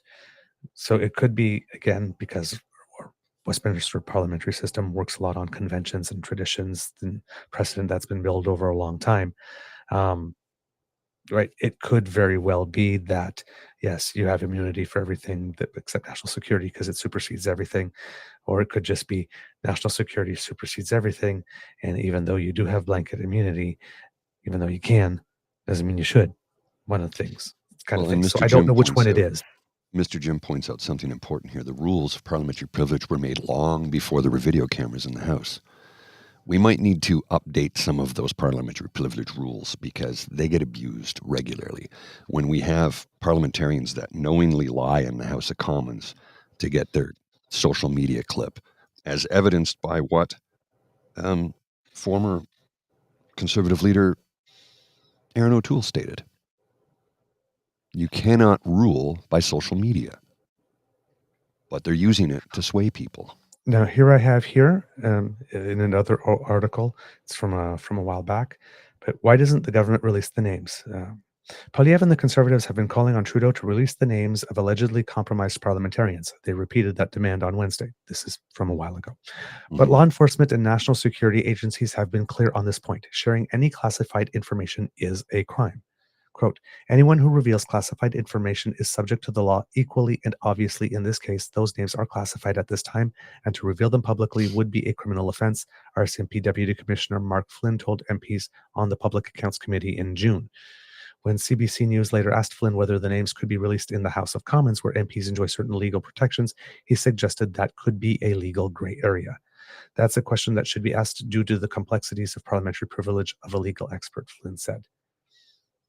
So yeah, it's not clear.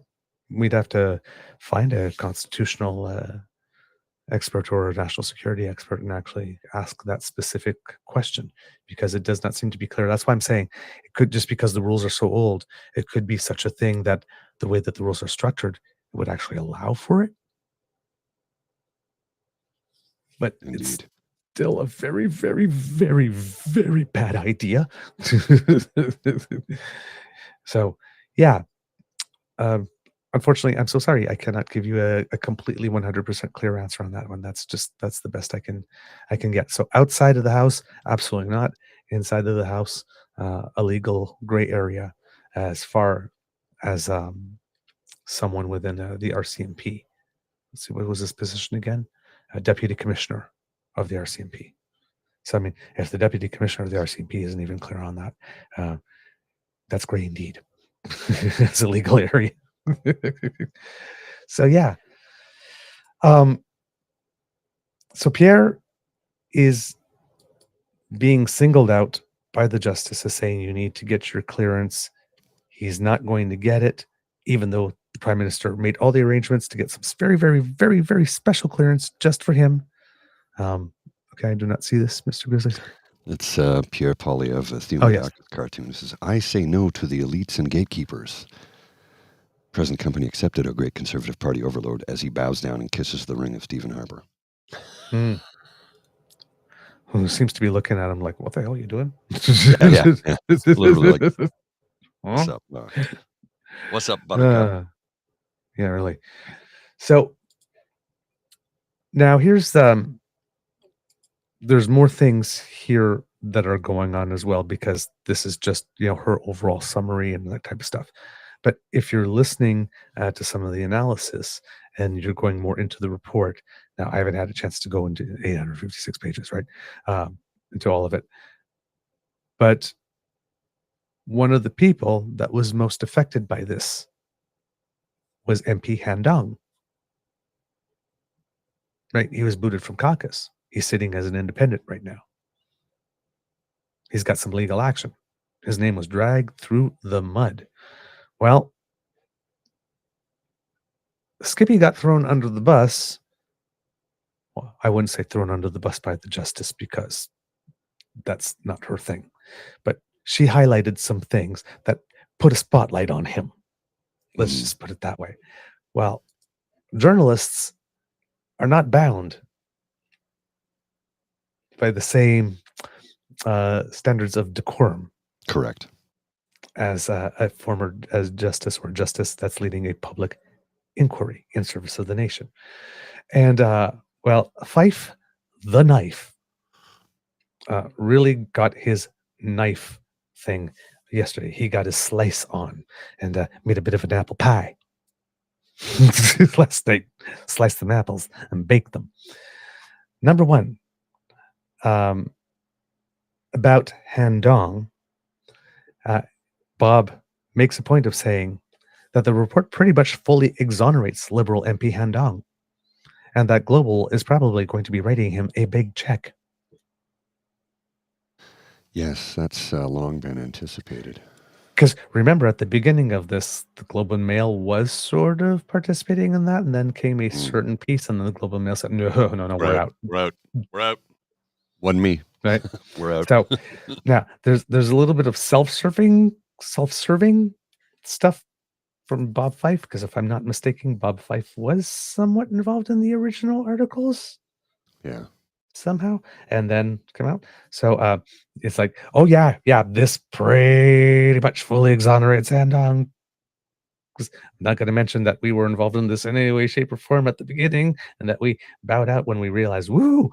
But Global's probably going to have to write him a big check, and depending on how he filed those things, I have a feeling that Global may not be the only entity from which he'll be receiving a check.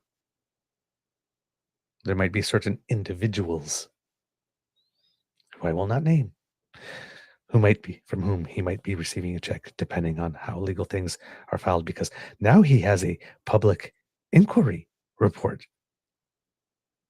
to include as evidence. So, interesting. Can't wait to see what that one yields. But that will be a story that will develop.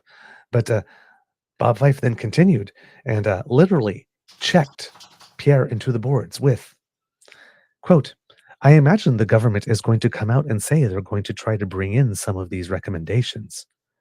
I hope so. Which would mean Parliament would have to sit without an immediate confidence vote. And we have some of the people in the pundit class, like Bob Fife, were starting to write articles about how government and Parliament needs to reconvene, and all these parties better not make the government fall, because he hopes that they come back to try to bring in some of these recommendations, especially the ones that require some legislation that Justice Hogue recommended. Oh, look at this. Look at this shit. Hold on. No, this goes to it. Okay. Laurie Goldstein, given that the Hogue inquiry has found no member of Parliament engaged in treason, it means that the many months of defamatory nonsense spread by Liberal MPs that Pierre Poilievre wouldn't agree to getting a security clearance because he was afraid of what it would uncover was BS. No. Did you read the report? She recommended that all party leaders get security clearance. Yeah. Yeah. And two, where Bob Fife smashes Skippy into the boards. So he starts with, I imagine the government is going to come out and say they're going to try to bring in some of these recommendations. I hope so. And I hope Mr. Poilievre will show some real leadership and say that he will get a national security clearance so he can hear about some of the apparently troubling intelligence that was raised about some Conservative Party members.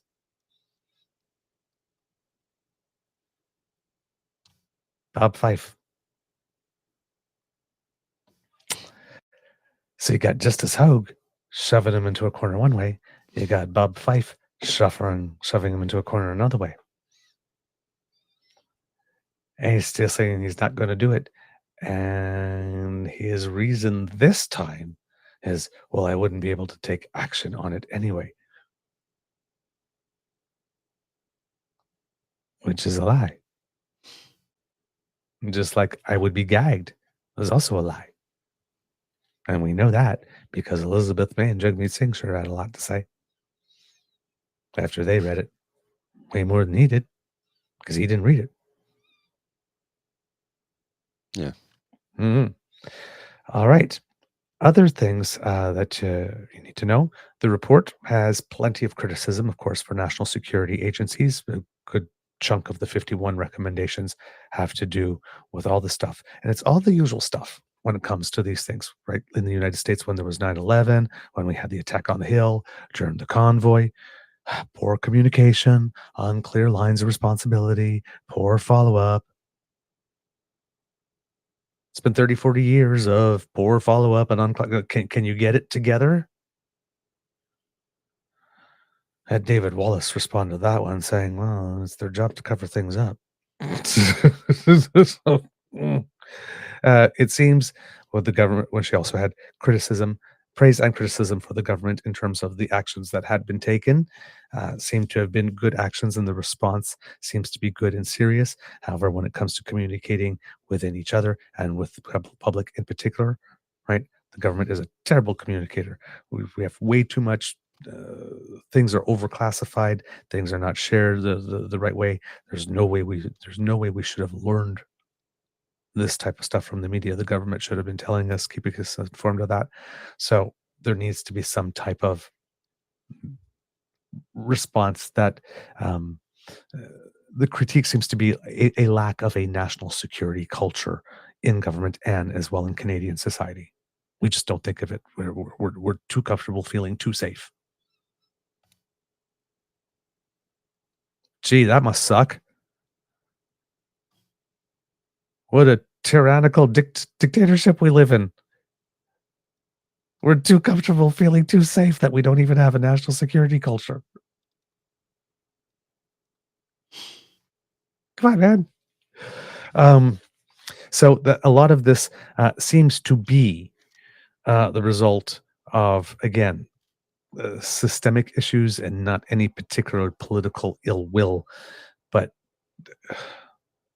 there are stuff like, files going up that people should see this, and then it just lands on someone's desk and it doesn't go anywhere because nobody calls like 3 days later and says, hey, that thing I sent you, did so-and-so see it yet? Or in the case of the national security advisor, Jody Thomas, when she mentioned, well, there was a change in the office and there was one person coming out, one person coming in. During the change time, there were things that piled up and it just sort of kind of stayed on the bottom of the pile and nobody saw it. So you need better tracking systems. Sometimes they can't tell who read what information.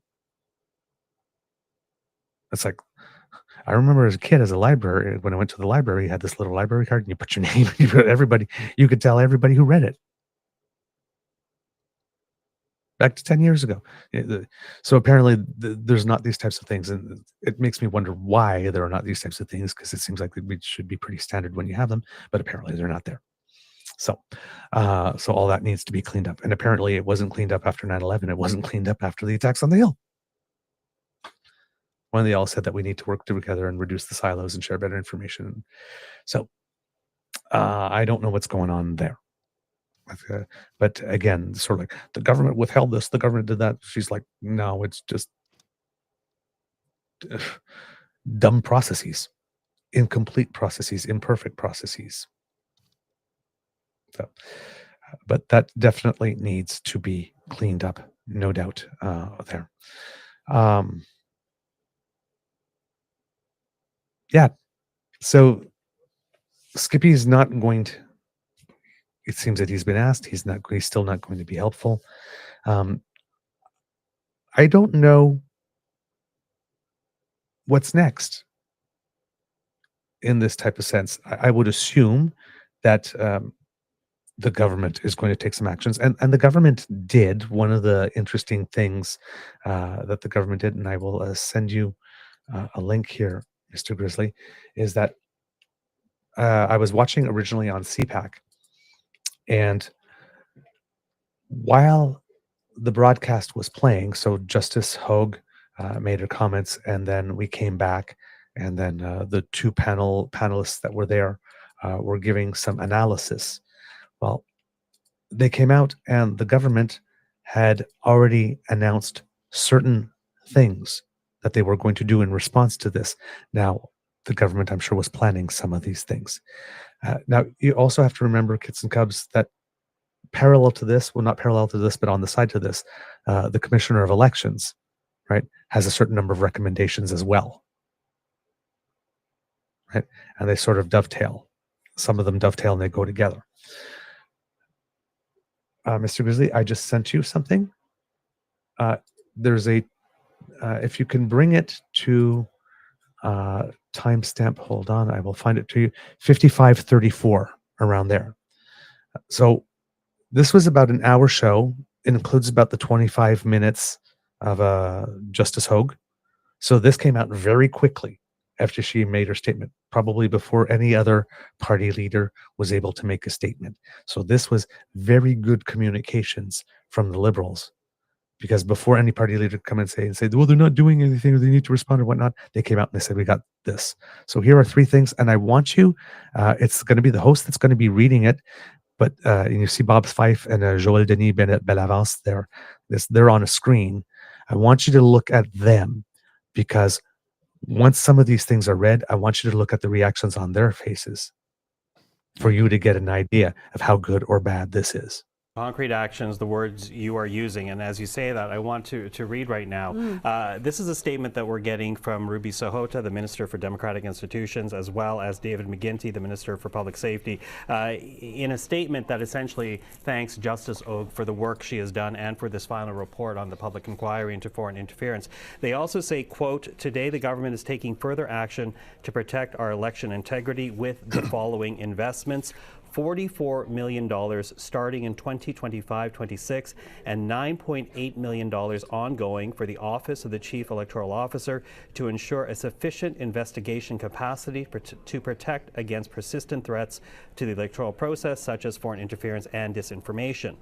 $27.5 million starting in 2025-26 with a temporary increase of $2 million in 2025-26 for the Canadian Heritage's Digital Citizen Initiative to fund projects that build citizen resilience against online disinformation, and $5.95 million starting in 24-25 for Global Affair Canada's Rapid Response Mechanism to bolster its capacity to monitor and strengthen defenses of the Canadian open source information ecosystem and keep Canadians informed of possible foreign interference during the election. So immediately we're seeing a response here from government. Of course, they've had time to plan this, knowing that something was going to come out today. But multiple millions of dollars here. $73.5 million mostly for some of the systems that are already in action. The Rapid Response Mechanism reports within Global Affairs on foreign interference activities that they detect online, and then there's also some technical support through the Digital Center, or the Digital Citizen Initiative. But what's interesting, the bulk of it, $44 million going to the Office of the Chief Electoral Officer to boost their investigative capacity. That means to detect it, to go out and perhaps and see and investigate if there are scurrilous activities going on the ground in ridings, perhaps. And I'm interested in that because it's not just that. I mean, I think with some of the changes that the government made in terms of the foreign interference law, perhaps that'll be a more robust response. I think there are probably still, though, recommendations from Madame Hogue that the government will have to act on. And today we only have a commitment for them to review them, and this will guide our further action. So I think that, questions still have to be asked, just how far they're prepared to go to lift the veil on this thing. Lift the veil, as you say, but immediate action here. And this is important, Bob, because we are not only now in the midst of a leadership review, or leadership race, rather, for the Liberal Party, also within weeks, months of another federal campaign. How important is this reaction from the Trudeau government at this point?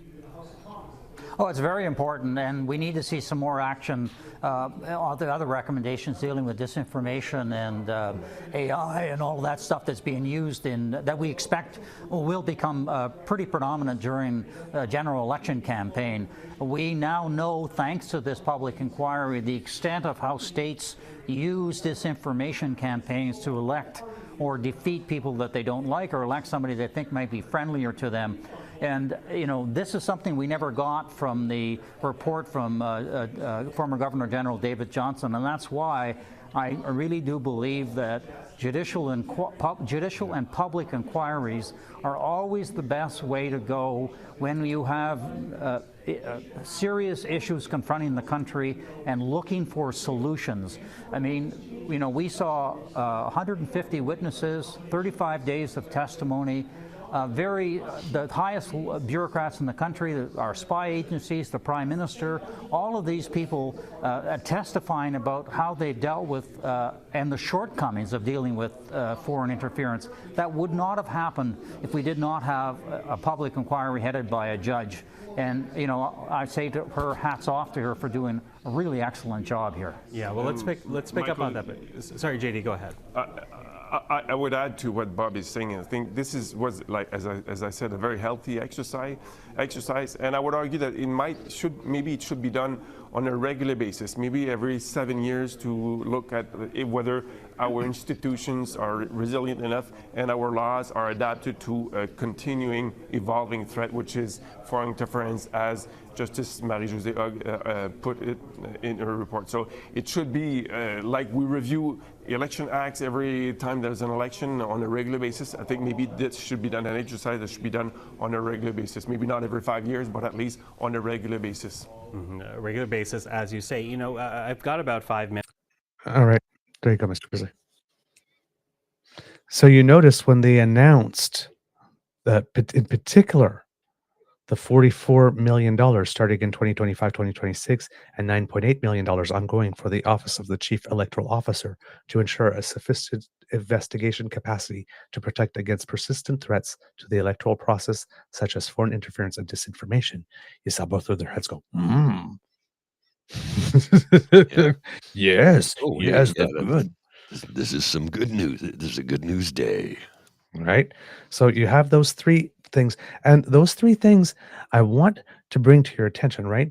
Chief Electoral Officer, to ensure that we're investigating for Canadian Heritage Digital Citizen Initiative to fund projects to build citizen resilience against online disinformation. And then for Global Affairs Canada, rapid response mechanism to bolster the capacity to monitor and strengthen defenses of the Canadian open source information ecosystem and keep Canadians informed of possible foreign interference during the election. You'll remember a while ago, we had MP Mark Gerritsen on, and we had a conversation with him, and it was not a typical conversation because I was asking about the government stuff, but I had a lot of focus on what is the government doing to ensure that we as Canadians have our right to cast a fully informed vote maintained. What are we doing with civics? What are we doing to counter disinformation? This is why I was asking. Justice Hogue said that the biggest threat is disinformation. Yes. And misinformation. Which is the reason we started this. Or this just is one of the holding back. reasons. Yes. Yeah. Or withholding information, like not showing up for a debate. Just withholding. But things that actively get people who are elected to serve you, who work for you, who you pay for, whose mandate and his duty is to be honorable in service to you. And the number one thing in a democracy is you do not get in the way of a voter's right to interfere. You do not interfere with a voter's right to be able to cast the most informed vote they can. That is directly counter to the best interests of the nation. That is not honorable behavior. We do not elect representatives to lie to us about what the law allows and does not allow, what the Constitution does and does not permit. Exactly. We do not elect people to represent us to then pit us against each other. That's not what they are supposed to be doing. So any measure, and there needs to be a whole lot more. We need some like Canadian heritage minutes, but based on civics. Oh, please. For example, like please. We need to have money that the federal government is going to give to provincial governments that will want to do it for education programs like they have in Finland to build media awareness and critical thinking, media literacy. We need those things, right? In addition to those three measures, according to the press release, moreover, with the passage of Bill C-70, which recently happened, an act respecting countering foreign interference, we are taking significant steps to bolster our defenses against new and insidious forms of foreign meddling. This legislation criminalizes interference activities, enhances information sharing capabilities, and establishes a foreign influence transparency registry. Additionally, the government's newly published mandate letter for the National Security and Intelligence Advisor strengthens coordination across Canada's national security and intelligence agencies, ensuring a unified response to these growing challenges. Canadians' trust in our democratic processes is an essential part of our Canadian identity. In a world where the threat of foreign interference is becoming increasingly pervasive, the Government of Canada is resolute in its commitment to defending that trust and protecting our democracy for generations to come. Now, along with that, in terms of the responses, we talked about Ruby Sahota in that clip, who is the new minister for democratic institutions, but also made David McGuinty, who used to be, I think it was the chair of NSICOP, and then was removed from that to take his position as the Minister of Public Safety in the most recent shuffle. Okay. And they issued the following statement on, we extend our gratitude to Commissioner Hogue and her team for their work in producing the Commission's final report. The establishment of this public inquiry followed extensive consultation with all political parties who unanimously agreed to the terms of reference and the appointment of the Commissioner. Over the past year and a half, the Commission reviewed thousands of classified documents, including an unprecedented volume of cabinet confidences, heard countless hours of testimony, and engaged with senior government officials, political leaders, intelligence experts, diaspora communities, and academics. This comprehensive examination of the threat landscape will significantly enhance Canada's capacity to detect, deter, and respond to the evolving dangers of foreign interference in our democratic processes. The Government of Canada welcomes the final report's findings, which reaffirmed that the 2019 and 2021 federal elections were free and fair. However, it is clear that our democracy faces a continuous and escalating threat from foreign actors who seek to undermine our sovereignty and destabilize our institutions. These are almost word for word what Justice Hogue is saying here and there. So I think she might have lifted some quotes. As Commissioner Hogue emphasized, safeguarding Canadians' trust in our democratic institutions is paramount. The government will carefully review the final report's findings and recommendations, and they must guide the government's ongoing efforts to strengthen Canada's defenses against foreign interference. Democracies around the world are confronting unprecedented threats to their electoral integrity, and Canada is no exception. While our country has long had robust measures to protect our democracy, we must continue adapting to the evolving threat. This inquiry has shed light on our government's historic efforts to protect Canada from this landscape. This includes initiatives such as the Critical Election Incident Public Protocol, the Security and Intelligence Threats to Elections Task Force, called SITE, if you hear that, SITE, the G7 Rapid Response Mechanism, and others, all designed to safeguard future elections from both emerging and entrenched threats. And then there was the rest of the announcements that came in that we started with.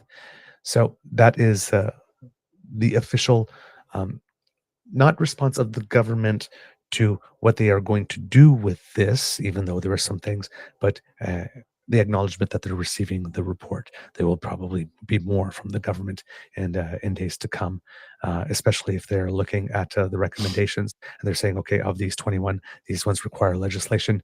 Here's a bill. Right?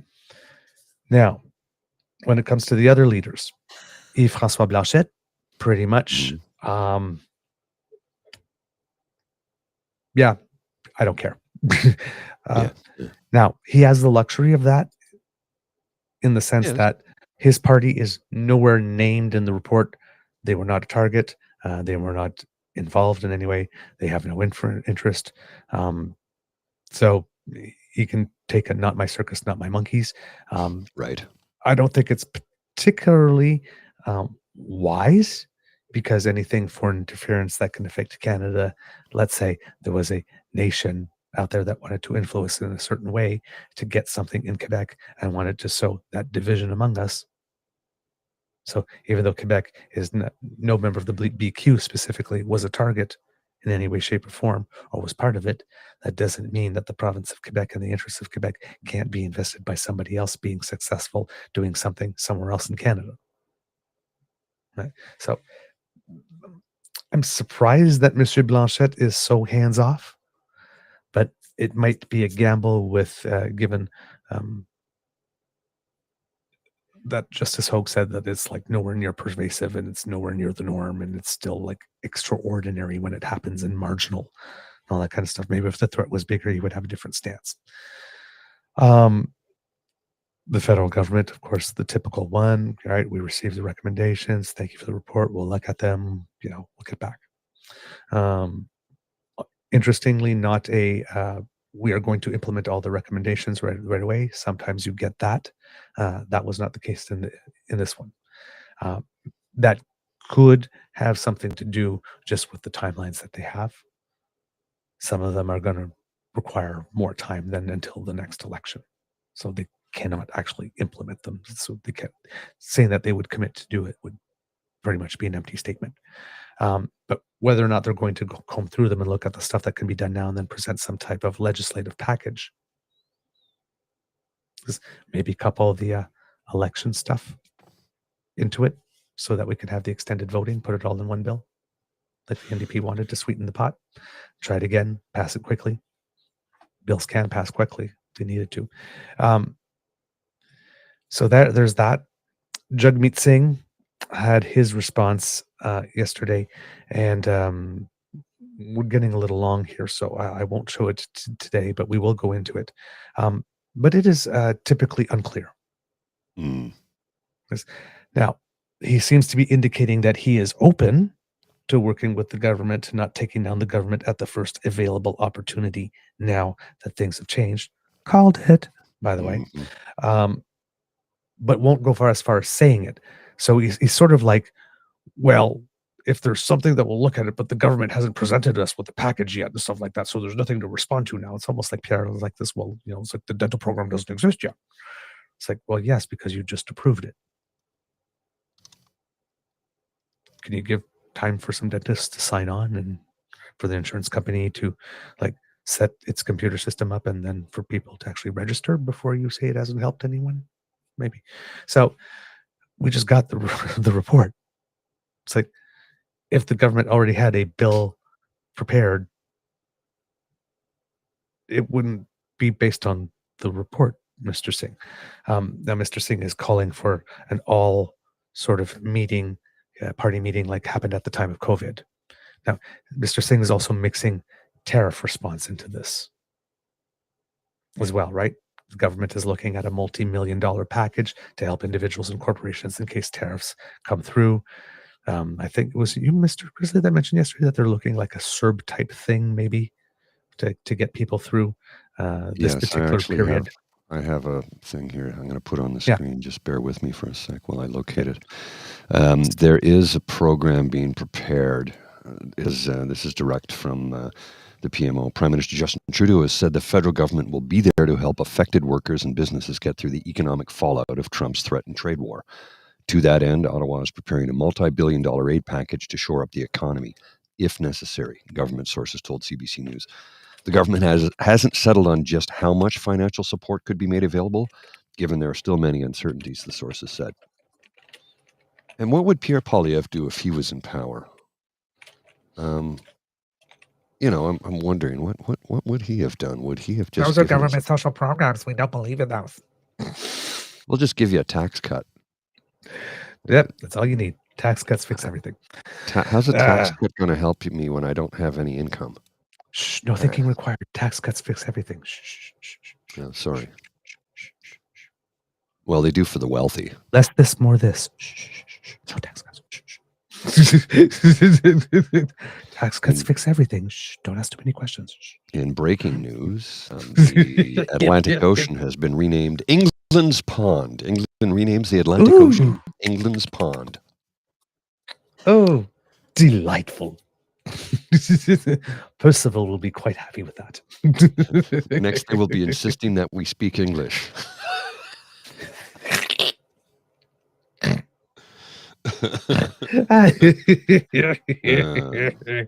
Oh my God, love it.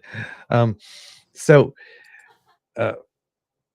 we got so Mr. Singh seems to be, like I said, open, but doesn't want to, will not say when directly asked.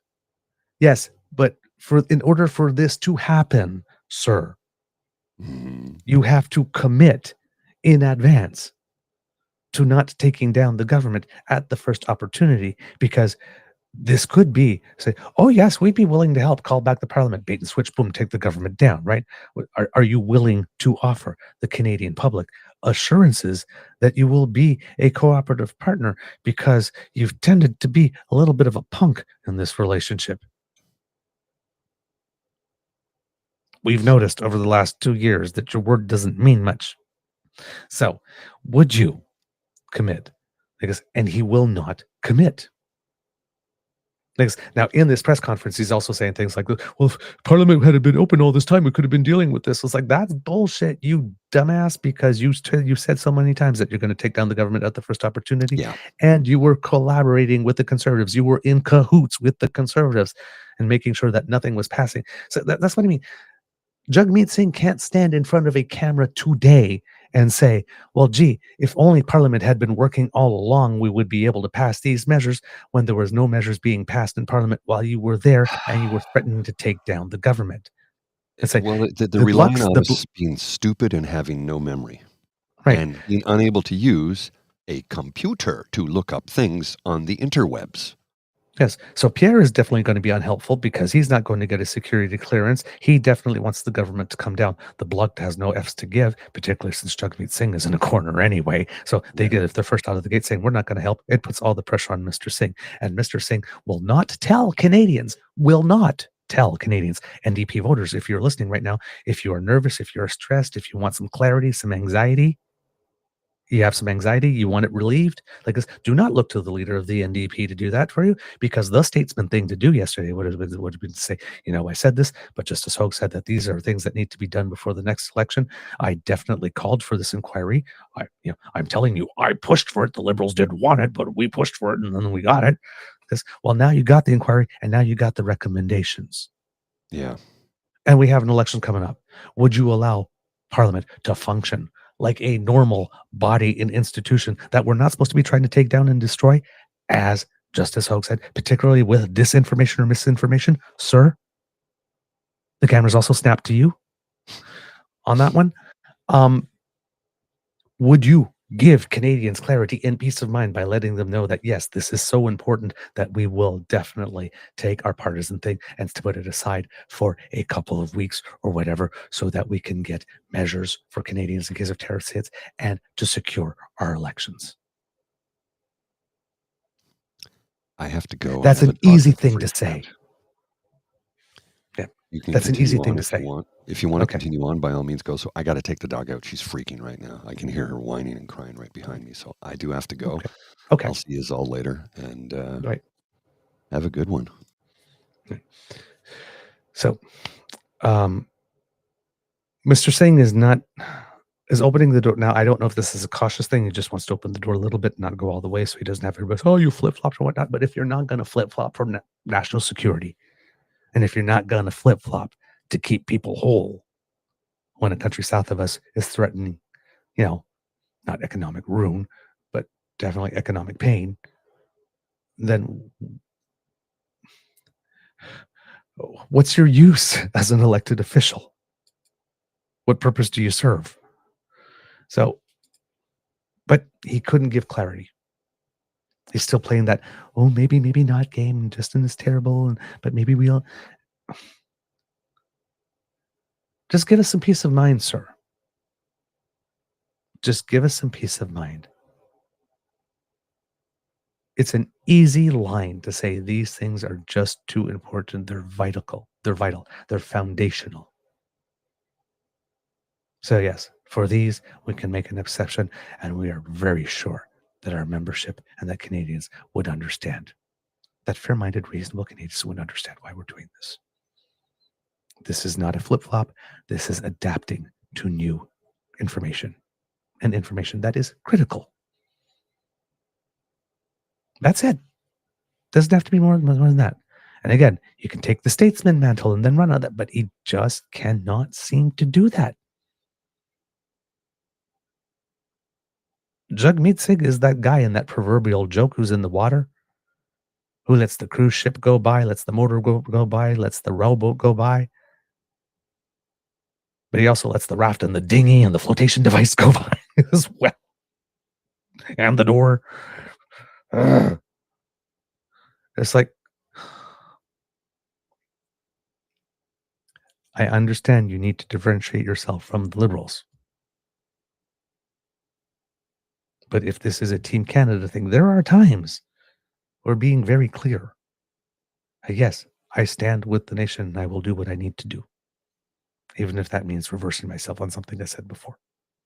I will gladly take the hit to ensure that Canadians have peace of mind that the next elections are safe and fair.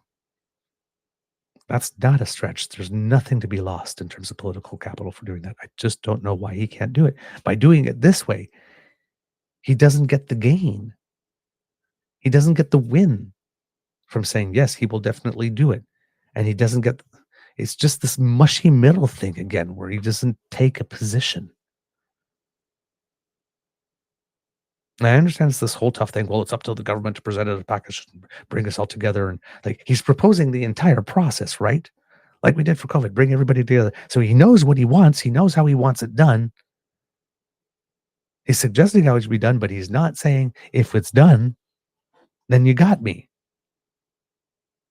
I will be a team player again. And I don't understand that at all. The other leader mentioning is Elizabeth May here. And the reason I'm mentioning her is that Rachel Gilmore was in the lockup for the thing, and I guess Miss May was there or around. And even though there hasn't been an official response from Miss May that I can tell, she was asked a question by Rachel, and Mr. Grizzly's there, so I can't show you the clip, but however, I will tell you what it is that she did say. You know how I've been saying we need to pass a law making it mandatory that Skippy get his security clearance? Well, Elizabeth May has a take on things here with regard to disinformation that I also think, let's make this a law too. So, Rachel Gilmore's there, asking. She says in the tweet that she presents this in, Elizabeth May isn't holding back about Elon Musk. She said he's been doing, quote, a parade around the world as emperor of all with his buddy Trump. I asked her about the emphasis on the threat of disinformation in the foreign interference report. So Rachel Gilmore's talking. Help address that issue, especially when it's as she said, sorry, threat to democracy. And then Elizabeth May says, watching Elon Musk parade around the world as new emperor of all, along with his buddy Donald Trump, I am deeply concerned for the next election in Canada. I think Musk interfering in Germany's elections on this side of the far-right parties that want to play footsie with Nazis and say, we don't have to feel guilty about our past on International Day of Holocaust Remembrance. This is pretty offensive stuff. Our solution in the Green Party is we, as Canadians, and our government should say, there's no such thing as a platform. You are a publisher. And Meta, Twitter, X, all of them would have to abide by the jurisprudence of hundreds of years of publishers' responsibility for what they publish.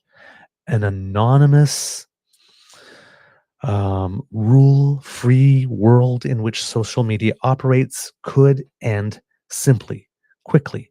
But of course, Parliament would have to be in session to say in Canada that we don't recognize something called a platform.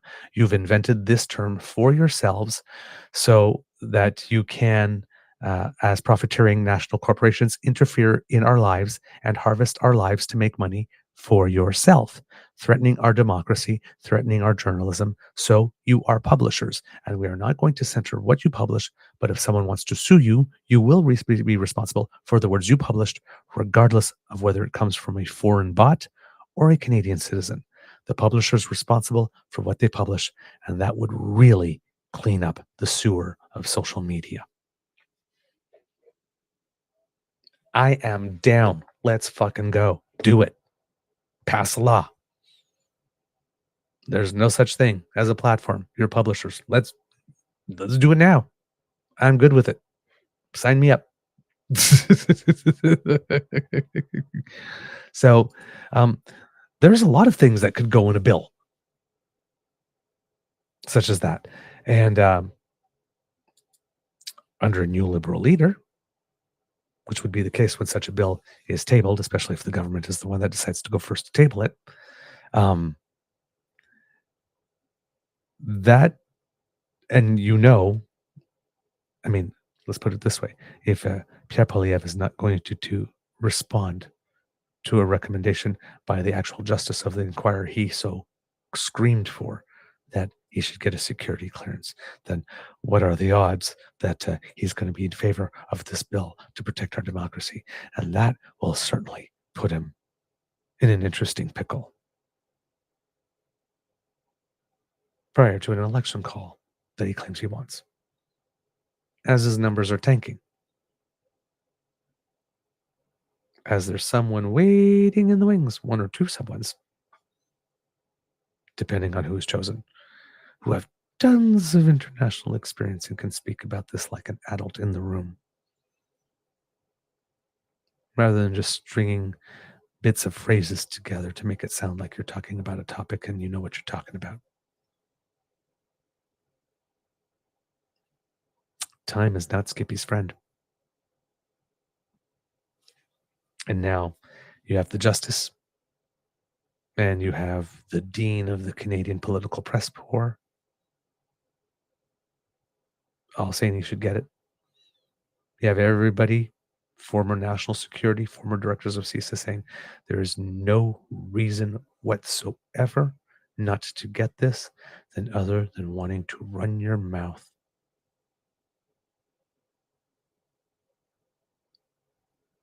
To comment, probably salaciously, about the government.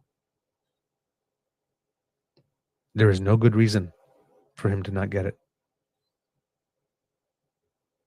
It's the consensus. And he still won't. So, again, pardon my language, but corner the fucker. Table some type of law. And then watch him oppose it. And have to explain it. I'm down with that. Let's make platforms publishers. How long have these social media platforms been around? How long have we allowed them to run on the honor system and self-regulation? They won't do it. They just won't do it. And when people just won't do it, then you make them. Well, not people, I should say corporations. You make them. When they will not act in the public interest, you make them. Regulation. Different status under the law.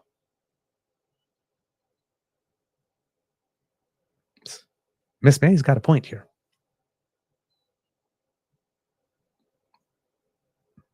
It would clean stuff up pretty darn fast.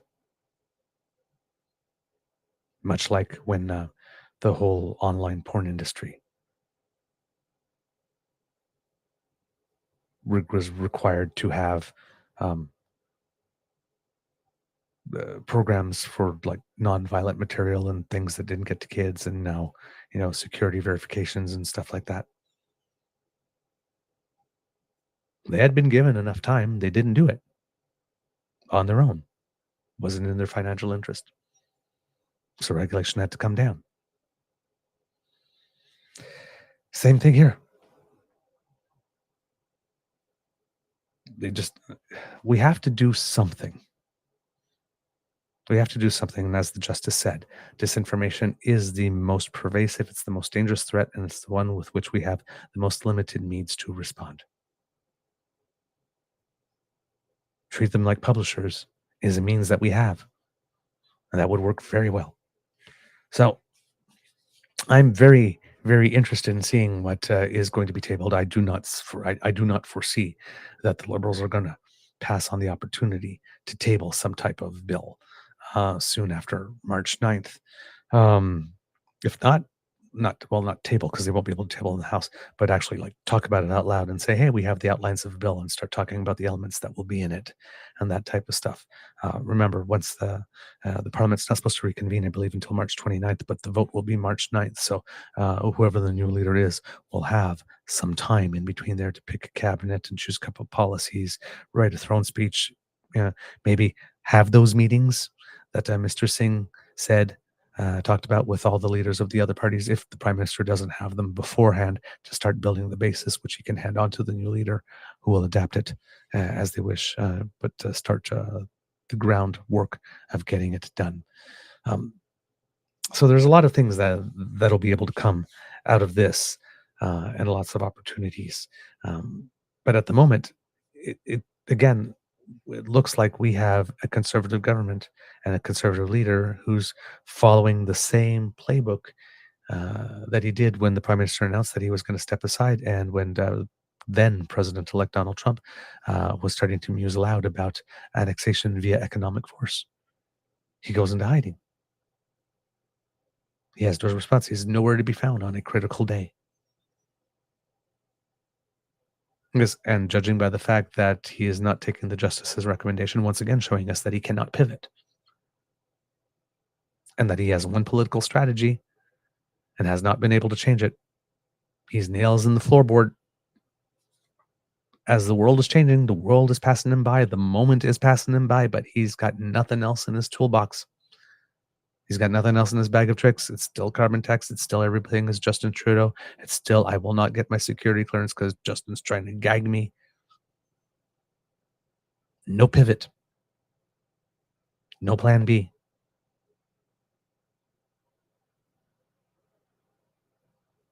No B game. Nothing.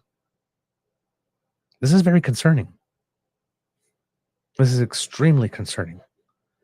And whether it's an inability to pivot because he just does not have the ability, or it's an inability to pivot because his hands are somehow tied by promises that he has made that we're not privy to, it's concerning. Because if you haven't noticed, the guy south of us zigs and zags and can't walk or talk in a straight line. So being fleet of foot and able to adapt would be an extremely important quality to have in the next leader of this country. And he's not that. He's not that. He doesn't have it. Now, the other thing, and the final thing, I think would be the final thing about the NSICOP report, about this, the foreign interference report, has to do with the way the NSICOP report was presented to us.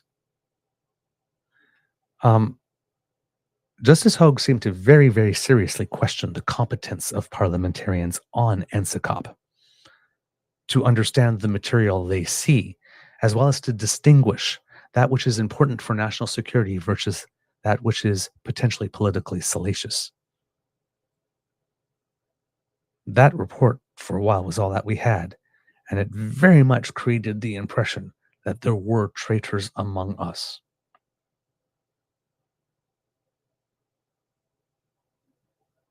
And it was spun, very much overblown, particularly by the by the Conservative Party of Canada, and a little bit by the NDP. Turns out there wasn't that much to be panicked about in that sense. But for months and months and months, that's all we talked about. Release the names. Who are the traitors? Why won't Trudeau just release the names? Make it all go away.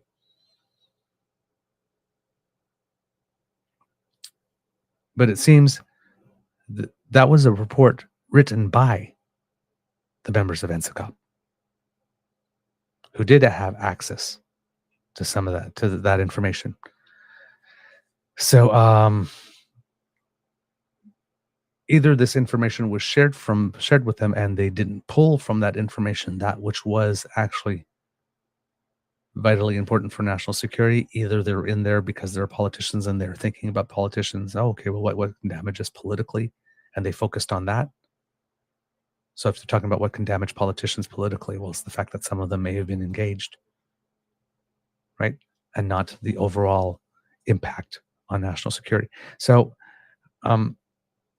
the body, NSICOP, is a good body, but there maybe needs to be some minimum criteria required of the people the parties are going to select to put on that committee, and there might need to be a better intake process in that committee to make sure that parliamentarians are actually looking at this information with the correct lens, where they have to take off their partisan political MP glasses, and then they need to put on I've been privy to some very, very, very, very, very secret information that nobody else is, and I have a duty to my nation to do with this and nothing else. While I'm in this room with these people wearing these glasses, I behave in this way.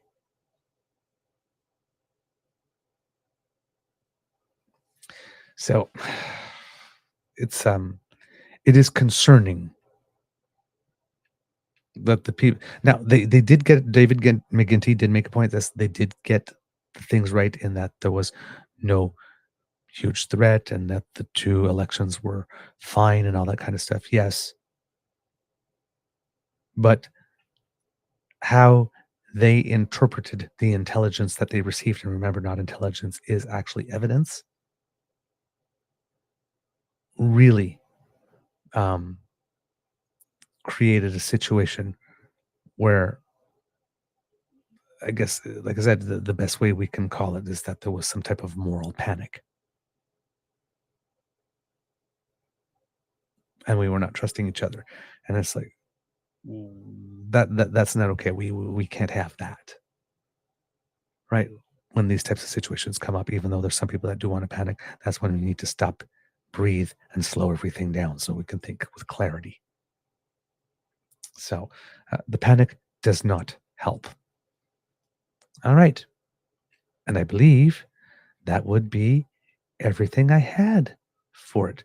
I did see one thing in the chat with regard to Pierre Poilievre and a security gate and not wanting to. I do not think that is from yesterday, just so you know. I looked for stuff and I didn't find anything about that.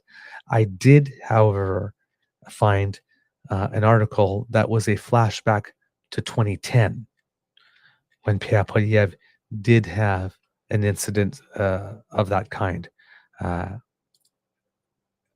Let's see, this is from the CBC, posted October 8th, 2010. Poilievre urged to step aside over Hill breach. Opposition Liberals are calling on Conservative MP Pierre Poilievre to step aside as Prime Minister Stephen Harper's parliamentary secretary after his breach of Parliament Hill security triggered an RCMP probe. The RCMP confirmed Poilievre, the MP for the Ottawa area riding of Nippy and Carleton, drove through a Parliament Hill screening gate on Tuesday, this is in 2010, without proper clearance or submitting his vehicle to inspection. CTV reported Poilievre became impatient while waiting in another lane at the gate as officers inspected a delivery truck and pressed the entrance button to let himself through the gate. Everyone, including MPs, must clear security checkpoints to gain access to Parliament Hill. RCMP Sergeant Marc Ménard said the breach was reported immediately and deemed not an immediate threat once it was determined an MP passed through the gate.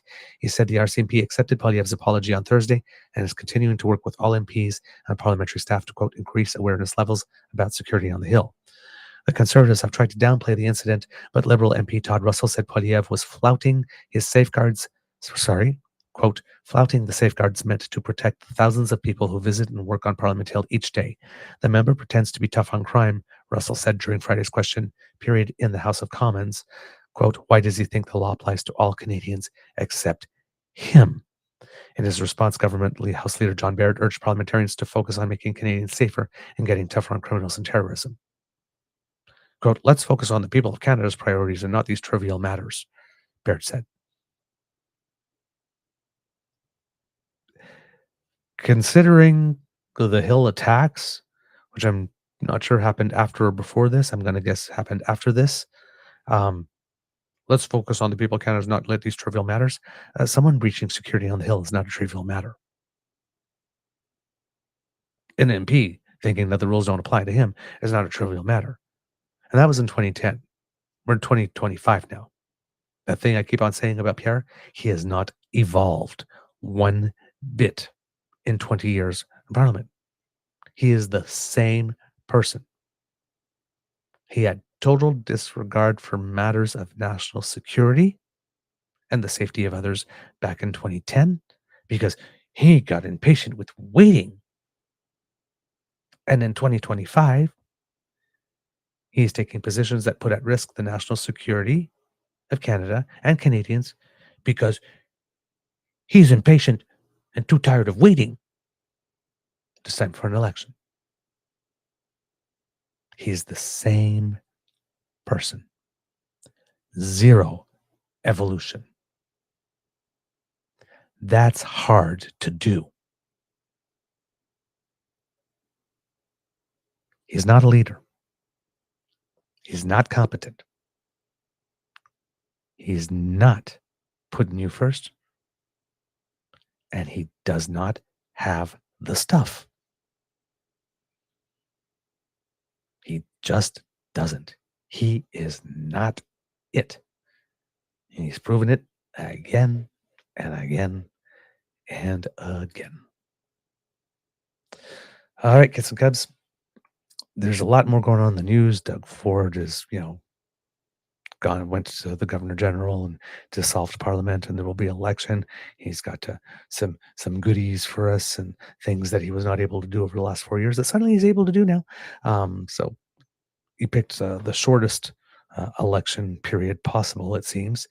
So even though he called the election somewhere in January, it's going to take place in February, not even in March. So he's going fast. He's going hard. He is going to fill the space with a whole bunch of stuff. But the little thing that I will touch on from what he said yesterday, because we're hitting on 2 hours and a half, and that's enough for me to take. But he posted on Twitter, quote, we're entering a period of unprecedented economic risk and lengthy negotiations against President Trump and with the federal government and other provinces. Responding to this challenge will demand extraordinary action. The need to invest tens of billions of dollars in unplanned spending and tough choices about making Ontario's economy the most competitive place to invest, create jobs, and do business. To protect Ontario, I'm asking people for a strong mandate, a strong, stable 4-year mandate that will outlive and outlast the Trump administration. Really? During this time, I will never stop working for you. I will remain chair of the Council of the Federation, will join my fellow premiers and the Prime Minister for weekly meetings. I will travel to Washington to make Canada's case against tariffs. I will fight to protect Ontario, for our families, for our workers, for our business, for all of us. God, you can just hear the violin music and the swell at the end, right? Okay. Why this is bullshit. Number one, he doesn't negotiate for Canada. He's the Premier of Ontario. Number two, he's got a nifty little Starlink deal with Elon Musk going on that he needs to tidy up somehow. Because you cannot say that Canada is not for sale and be doing business with the first buddy of the guy who threatened economic annexation of the country you live in. You can't. You also Also, weird choice to go into election saying Canada's not for sale, but I believe Ontarians are, with $200 checks, some of which bounced. There's a good sign, eh? You need some competent leadership. I need a new mandate. I can't even get the checks out right. Apparently didn't affect that many people, but some of them bounced. Became a story. Sometimes a story on the opening day sets the tone for the campaign, Mr. Ford.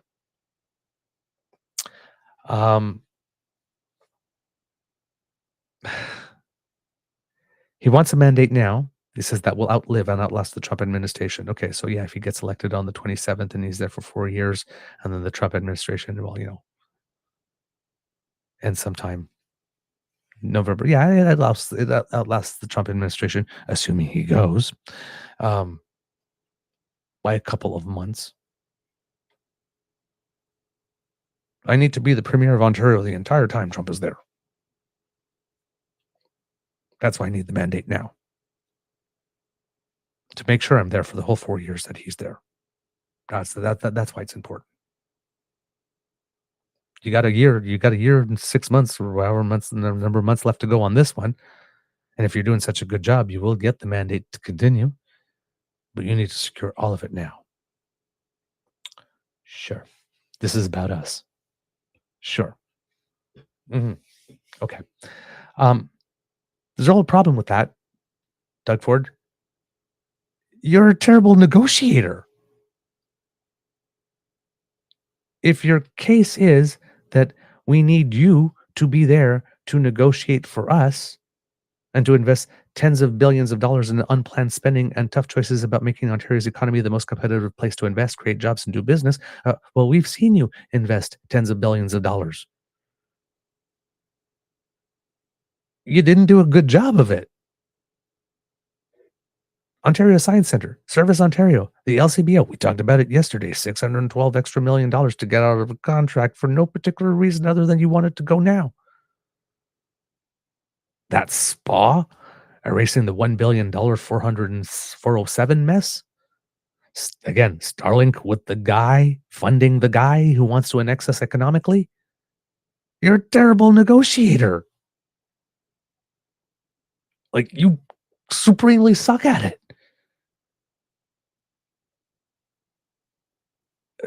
I don't understand why anybody in their right mind would want to give you a vote. And the thing I've been saying for days still remains true.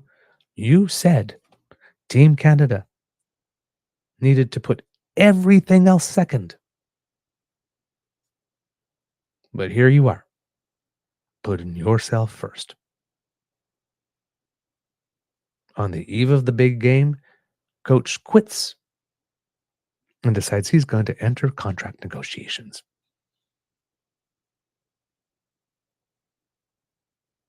I am not impressed. I'm not impressed. I'm not impressed with the rationale. I'm not impressed with the packaging. I'm not impressed with the framing. Hopefully, Ontarians will see through it. And given that he's not personally popular, hopefully that will be enough. Hopefully the little gray hat won't save him. But this again, Doug Ford is working us. Doug Ford is just simply working us here. All right, kids and cubs, that's the end of this episode of the Daily Beaver Morning Show. We hope that you love listening to us because we love making this for you. Remember, sharing is caring and word of mouth is priceless. And you've got the mouths from which we want the words to come. So please tell your peeps and poops all about us. We really appreciate it when you do. Now, if you would like to help us, kids and cubs, well, let's say, for example, by not wanting to miss an episode whatsoever when it comes down to you in podcast. Well, you don't have to worry about it because thanks to the Ray Girl, boom, right there.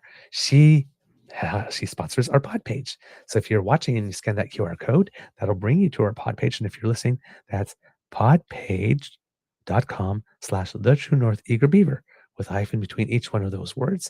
And boom, when we have something fresh off the bandwidth, it comes directly to you. You don't even have to go looking for it.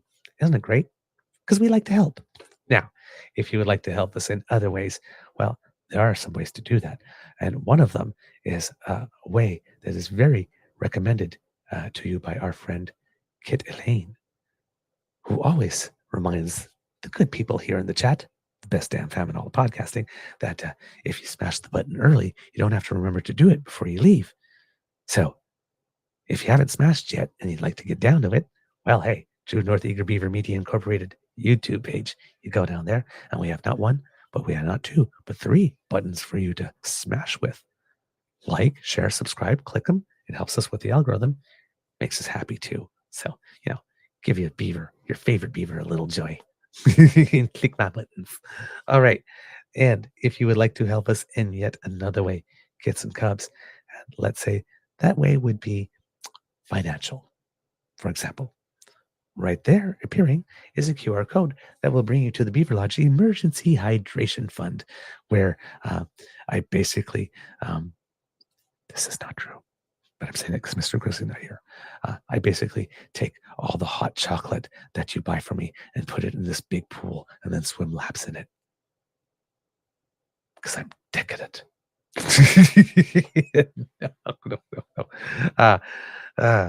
No. It's of course, a fund to help us underwrite the costs of the show that we bring to you, and we hope that you love and appreciate. Sometimes I do buy myself hot chocolate, though, just so you know, to full transparency. But if you would like to make a contribution, we would very much appreciate it. The QR code that just appeared will bring you to our coffee page, and that's coffee spelled ko-fi.com/eagerbeaver, all in one word. And you will find our tip jar, as we call the Emergency Hydration Fund, if you would like to throw a couple of coins in there to make sure that your beaver remains refreshingly moist. Then, because we must save Canada from dry beaver, that's a terrible thing. So, if you like your beaver moist, please drop a few coins there. We really appreciate anything that you're able to give. There's no such thing as too small a contribution. Now, if you're not able to help financially, please don't worry. It's not a thing, right? The gift of your attention and participation is the one that matters the most to us. So we like to hear from you. TrueNorthEagerBeaver@gmail.com is our email address. You can write us at the good place, Blue Sky at True Eager, or the bad place on the Jitter, also at True Eager. You can go to the True North Eager Beaver page on Facebook, which is our original home on the web, and join us there. And if you are listening on YouTube, and hey, if you are listening here on audio and live, well, not live, if you're listening on audio, but you're available mornings around 7 a.m. Eastern time, and you would like to watch the show live, you can do it on our YouTube channel and participate in the chat with the members of our damn fam, who are absolutely delightful. So, but if not, hey, you always have us here on YouTube, and there's a comment section right below. You can let us know what you think. We try to read everything. We do read everything. We're just not able to respond to everyone. But we thank you so much for all that you contribute to making the show better. It means the world to us that you're actively involved and engaged. So thank you. Gives me a warm fuzzy when I see you sharing and retweeting and sending us stuff. So you care about the show and you want it to be good.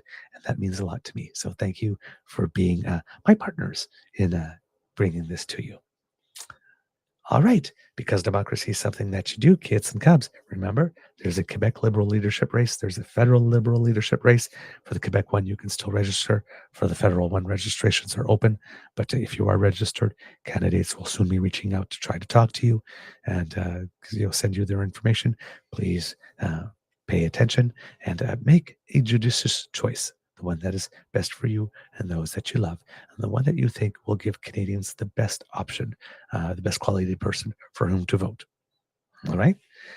Let's see what else we have. It would be words of wisdom from Mr. Grizzly, but he's taking Lola out for a walk.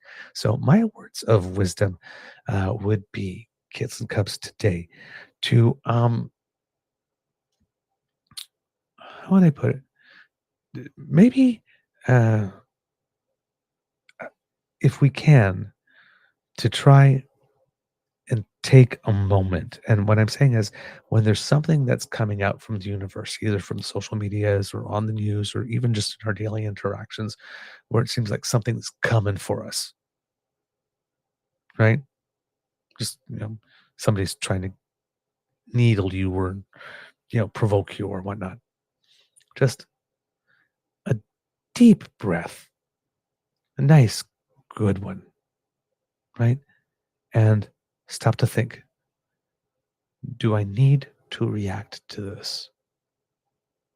And if you don't, just choose not to and continue living your best life. All right. Now, I guess I'm going to have to cue my own cock. That came out wrong. Anyway, I'm being silly. I'm just playing Kits and Cups. Thank you so much for joining me today. I am trying to scroll through a whole bunch of things with a tiny little screen and just my finger, and it is not cooperating very well. There it is. I think I have found it. I hope so. Let's see if I stick to the dismount. Pray for me, kids. I'm going in.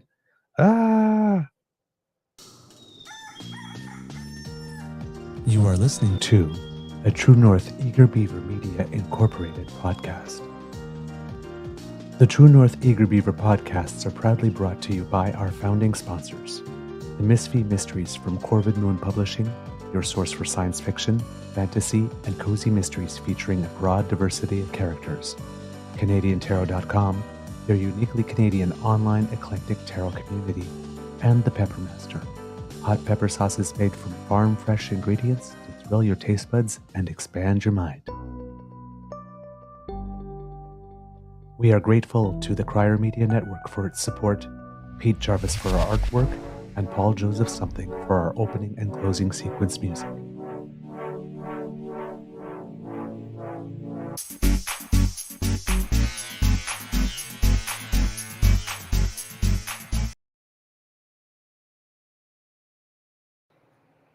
All right, Kits and Cubs, before we go, just a couple of little announcements for you.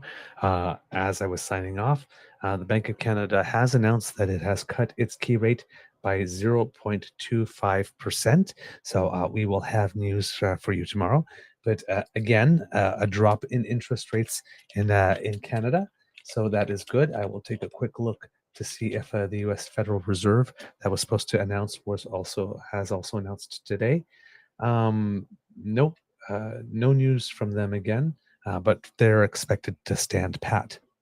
There's a couple of other events going on today, Kits and Cubs, before I sign off that you might want to be aware. Kit, I believe Kit Dan it was, but it might be somebody else, posted in the chat that Karina Gould was on breakfast television this morning at around 7:30. So it was at this time, but if you have a chance to go look it up on the socials, you might see them there as well. So like I said, the Bank of Canada 9:45 was putting out its monetary policy report. So we'll have more on that because with this one, even though the interest rates are going down, as Governor Tiff Macklem said in December, we need to start looking at stuff. And in this case, the forward-going forecast is going to be particularly important. So I'm going to pay some attention to that later on today when I look at it and hopefully bring it to you tomorrow. There is Crown Indigenous Relations Minister Gary Anandan Sangari, New Brunswick Women's Equality Minister Lynn Chantal Boudreau, and National Family and Survivor Circle Chair Hilda Anderson-Peers will provide opening remarks to kick off the third annual National Indigenous Federal Provincial Territorial Meeting on missing and murdered Indigenous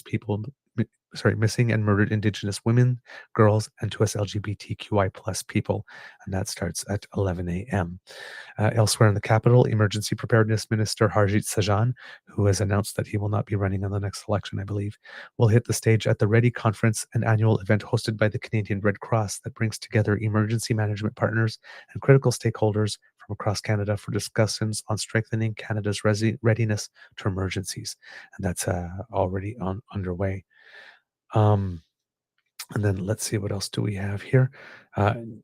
Newly installed Sports Minister Terry Duguid will share the details of new federal funding for local Indigenous-led sports initiatives at 10 a.m. Central Time. And in Western Canada as well, Employment Minister Stephen McKinnon, who alongside former Team Trudeau frontbencher and local Liberal MP Randy Boissonnault, when Boissonnault recently endorsed Chrystia Freeland, will unveil a fresh tranche of federal support for skilled trades training for Indigenous apprentices during a morning visit to the Edmonton offices of the Trade Winds to Success and National Resources Minister Jonathan Wilkinson was in Calgary to announce new funding to support carbon management technologies in Alberta. Jonathan Wilkinson's announcement will be at 10 a.m. Mountain Time, and the announcement for skilled trades training for Indigenous apprentices will be done at 9:30 Mountain Time. So a very Indigenous-themed day today in terms of announcements from the Government of Canada. All right, kids and cubs, that's all I have for you at the moment. Have a beaverific day, and we will see you tomorrow. Bye.